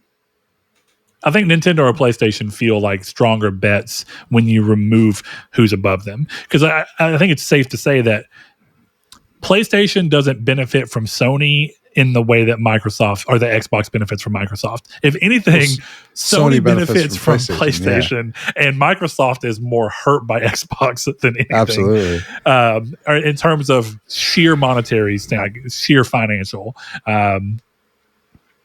That might be a bit too, but I think it's fair to say that the roles are reversed between the two. Nintendo stands really alone, and so they're in a unique position in that. So I do feel like if you split them out that way, you're buying the company to take over as a whole. You don't have Microsoft anymore. Yeah, PlayStation or Nintendo feel right, but I think Nintendo feels more aggressive. Yeah. I don't know. It's a hard question. I just think it is. If I'm going to Xbox, the thing is, if I'm running Xbox, I'm killing hardware, and I'm like, make Fallout, make Gears, make a good Halo, and let's make some money. But I'm running that shit tight. You think that layoffs are bad now? Dude, I've thought about this before. It's funny that you actually bring that up, because I've had times where people are like, oh, I hate these layoffs. And don't get me wrong, I hate that anyone loses their job.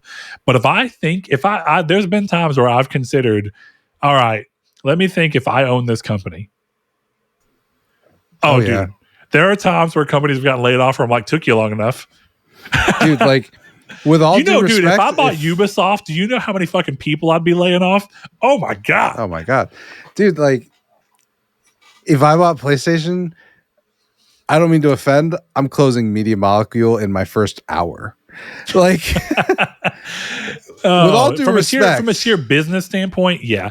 Exactly. I wouldn't, if I'm buying them. Like, here's the thing: I would buy them and keep them open, knowing that they were something that's not necessarily gaining me money. At least, hopefully, they're breaking even because they're pretty small. But anything else, I would start getting to the point of like, all right, some of these things got to go. Yeah, and it's just like, okay, we're, and that's the thing. We talk from our own perspective, but I'm like, I'm shutting down projects left and right, and if anything, I'm like, we're starting over. Close it all down. Naughty Dog, you're Naughty Dog. Fuck off. Do what you want. Everyone else, start again. Start again. I think that's strong. I think there are clear, consistent people, but I think and here's the thing: Sony's honestly kind of been doing that because, like, Sony London closed, but what that was huge did they really put out? Let's be real. Nothing. Not much, right? And it sucks that they closed Gorilla Cambridge after having them. Again, that's the thing. Did Gorilla Cambridge choose to sign up to support PS Vita and PSVR, and then they just bet on the wrong thing? So Sony was like, bye. Or did Sony force them to do it and then close them even though they forced them? It's a weird dynamic to go through. But you look at Gorilla Cambridge being shut down, kind of makes sense. They weren't really pulling anything in. They weren't known for anything. Close them. Yeah. So, it sucks, but at the same time, there's times where video game layoffs happen, and I'm kind of like, I felt like this was needed. I felt like, if nothing else, those people are not effective at that company. Maybe they'll be effective somewhere else where they fit in and better. It's like, the instant reaction to a layoff is like, oh, this sucks, but then you hear more about Cliffhanger Games, and you're like, they've been in 4 years and they're still in pre-production on Black Panther. You just, with all due respect, like, shut it the fuck down. Considering that it's your only game, that's rough. Yeah, it's the only thing you've done. Now, there's something to be said. Like, Skyrim's been in pre-production for fucking 10 years. Skyrim? Not Skyrim, sorry. The Elder Scrolls 6. Yeah. The Elder Scrolls 6 has been in pre-production for a long time. Yeah. Arguably. It's been in pre-production at least since the reveal.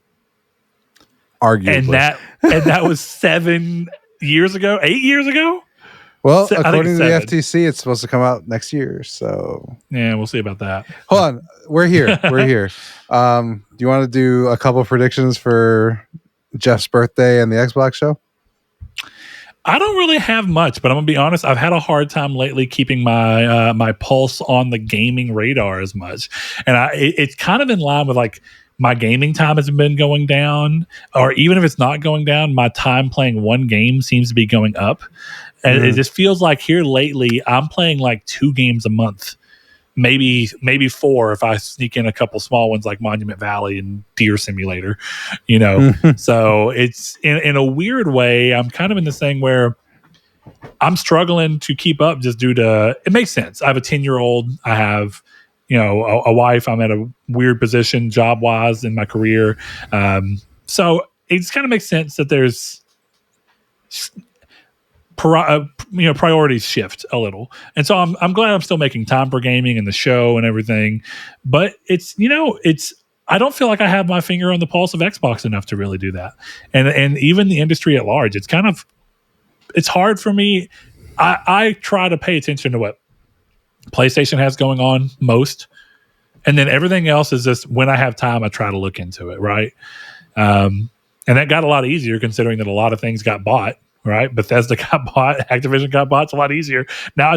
Xbox has got a bunch of stuff going on, but it's a little difficult to say what's really coming. I mean, we could, but I think if anything, I'm curious if Microsoft's going to feel ballsy enough to start showing Fable this summer. That's really my main question, and I think it's a decent chance. But I could also see them waiting since they've already pushed it to next year.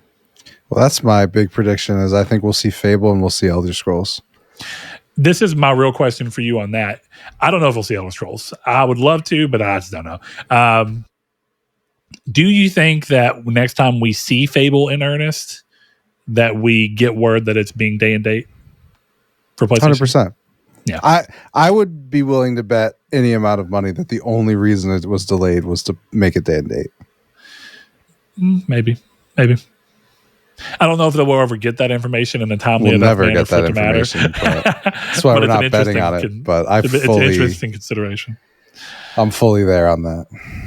All right. Well, fair enough. Well, that's all I had left, man. I am curious to see what happens with the rest of everything going on. I mean, it's a big month, big week. It's a little early because, used to it would always fall directly on my birthday week. It seems like we kind of shifted it up a week. But I'm quite happy with that all the same. So with that in mind, I think I'm ready to round the show off and thank our patrons. Yeah. Shut the fuck down, brother. If you want to go to patreon.com/Nartech and give as little as $1 per month to support the show, we'd appreciate it. It helps us keep going without having to dig into our own pockets, which is a huge benefit to us and a big reason why the show is still going. And we have so many people who are already patrons to thank, and we do that by shouting them out at the end of every single episode. So without further ado, our newest patron, Mr. Ryan Goldner, Low Rate Nate, Spencer, Brandon Edwards, Alex, Barry Rogers, Stingray X, Matt Tubbs, Easton328, Bailey Robertson, Mark Schutz, Rude Days 93, Kevin Bacon Bits, Danny Villalobos, Jehudi MD, No Fate, Josh Ayers, Derek Porter, and Sean Santarud. Thanks to each and every one of you. We'll see you next time. See you next time, baby. Yeah.